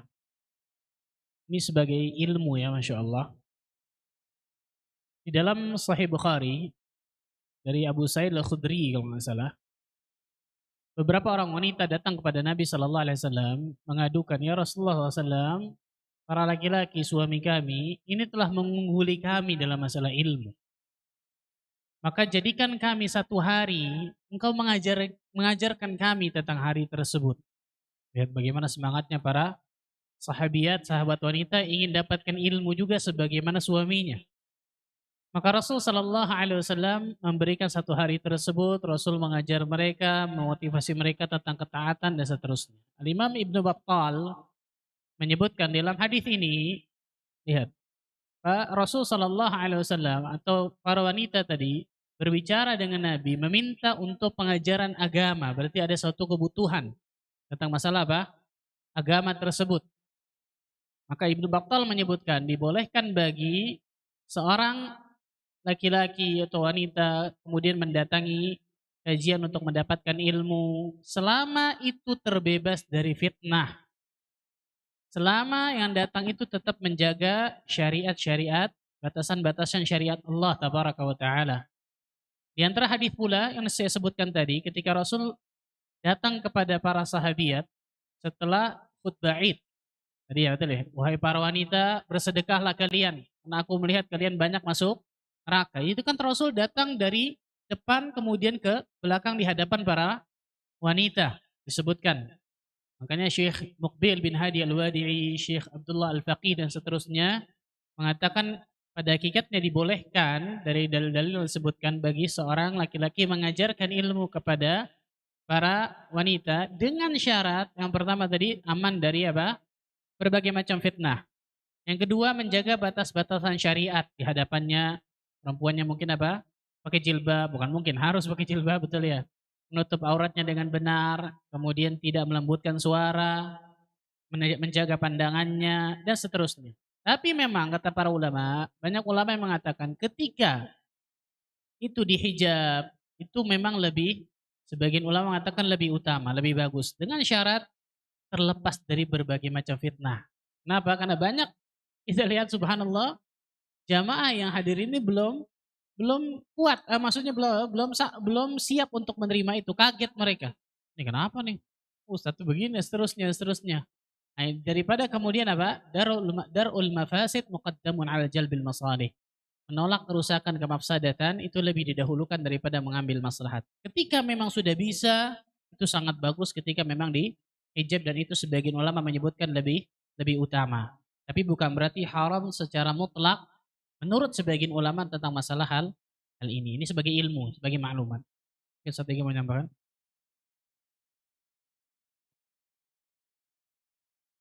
Apa yang ditambahin? Sudah jelas ya? Baik, kalau Anda mau menambahkan, hijab di masjid, hijab di masjid, di masa Nabi SAW itu nggak ada. Dulu itu para wanita, ketika mereka selesai sholat, mereka itu langsung berangkat, langsung keluar dari masjid, supaya tidak terlihat oleh laki-laki, karena nggak ada hijabnya sama sekali. Begitu pula Nabi SAW itu pernah ketika di pasar, beliau itu dipanggil oleh seorang wanita, karena wanita ini mau berkonsultasi, mau nanya sama Nabi SAW. Maka terjadilah saat itu obrolan antara Nabi dan wanita tersebut. Nabi keluar dari barisan para sahabatnya. Maka pada dasarnya itu nggak ada masalah sama sekali. Nggak ada masalah sama sekali. Tapi kemudian seperti yang Ustaz Ahmad sampaikan, kalau misalkan memang dikhawatirkan terjadinya fitnah, misalkan dikhawatirkan eh, terjadinya ya berbagai macam tuduhan-tuduhan yang nggak jelas misalkan, maka nggak ada masalah untuk digunakan hijab. Tetapi untuk dilihat juga maslahat dan mudarat yang lainnya. Mungkin ada orang-orang yang baru-baru datang ke kajian misalkan, apalagi mungkin tetangga-tetangga masjid misalkan, maka nggak perlu untuk digunakan hijab. Karena ada sebuah maslahat yang terkadang lebih besar. Nah, ini harus dipertimbangkan dengan baik oleh majelis taklimnya dan juga dipertimbangkan dengan baik oleh para ustadz. Barakallah. Alhamdulillah Ustaz, kami akan membuka satu pertanyaan untuk offline Ustaz. Tafaduli ada yang mau bertanya Umahat?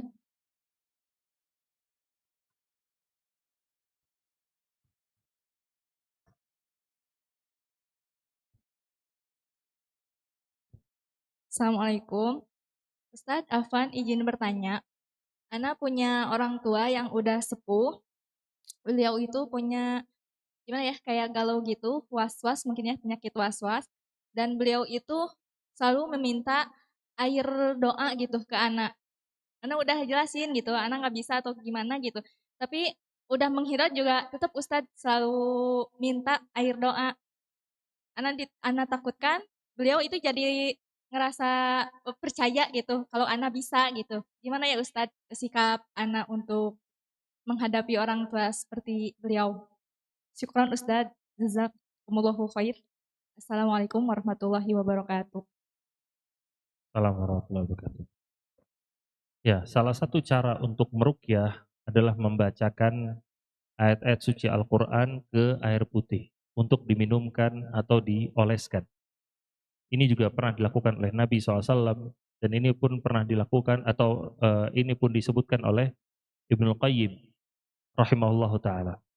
Akan tetapi yang perlu diperhatikan ini hendaknya tidak menjadi kebiasaan. Apalagi kemudian membuat orang yang sakit itu bergantung kepada orang yang mendoakan, bukan bergantung kepada Allah. Ini perlu diperhatikan. Kalau misalkan sekali dua kali minta anaknya yang soleh atau yang soleha untuk mendoakan ke air minumnya untuk diminum sama dia, sekali-sekali nggak ada masalah.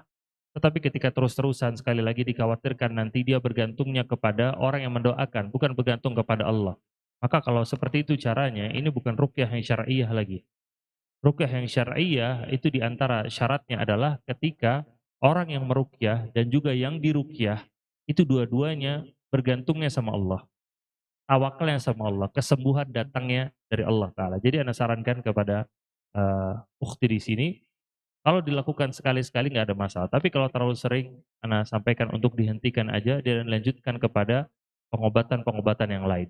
Untuk dia meruqyah dirinya sendiri atau dengan dipegang ke tempat yang sakit lalu dibacakan ayat-ayat atau doa-doa yang diajarkan oleh Nabi Shallallahu Alaihi Wasallam. Kemudian diajarkan juga disampaikan untuk selalu menjaga zikir pagi dan juga zikir petangnya. Nah, barakallahu fiik.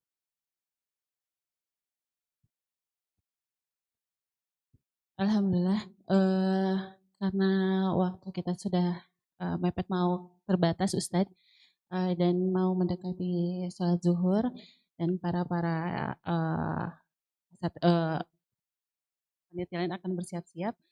Eh,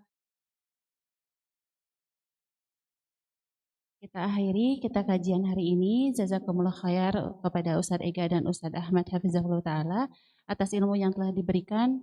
Semoga Ustadz Ega dan Ustadz Ahmad Hafizahullah Ta'ala selalu dalam rahmat Allah Ta'ala.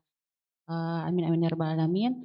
Jazakumullah khair kepada ahwat wa ummahat yang telah hadir. Semoga ilmu yang diberikan dari Ustadz menjadi ilmu yang bermanfaat dan kita bisa mengamalkannya dengan baik. Kami tutup dengan membaca alhamdulillah dan doa kafaratul majelis. Wa bihamdika asyhadu alla ilaha illa anta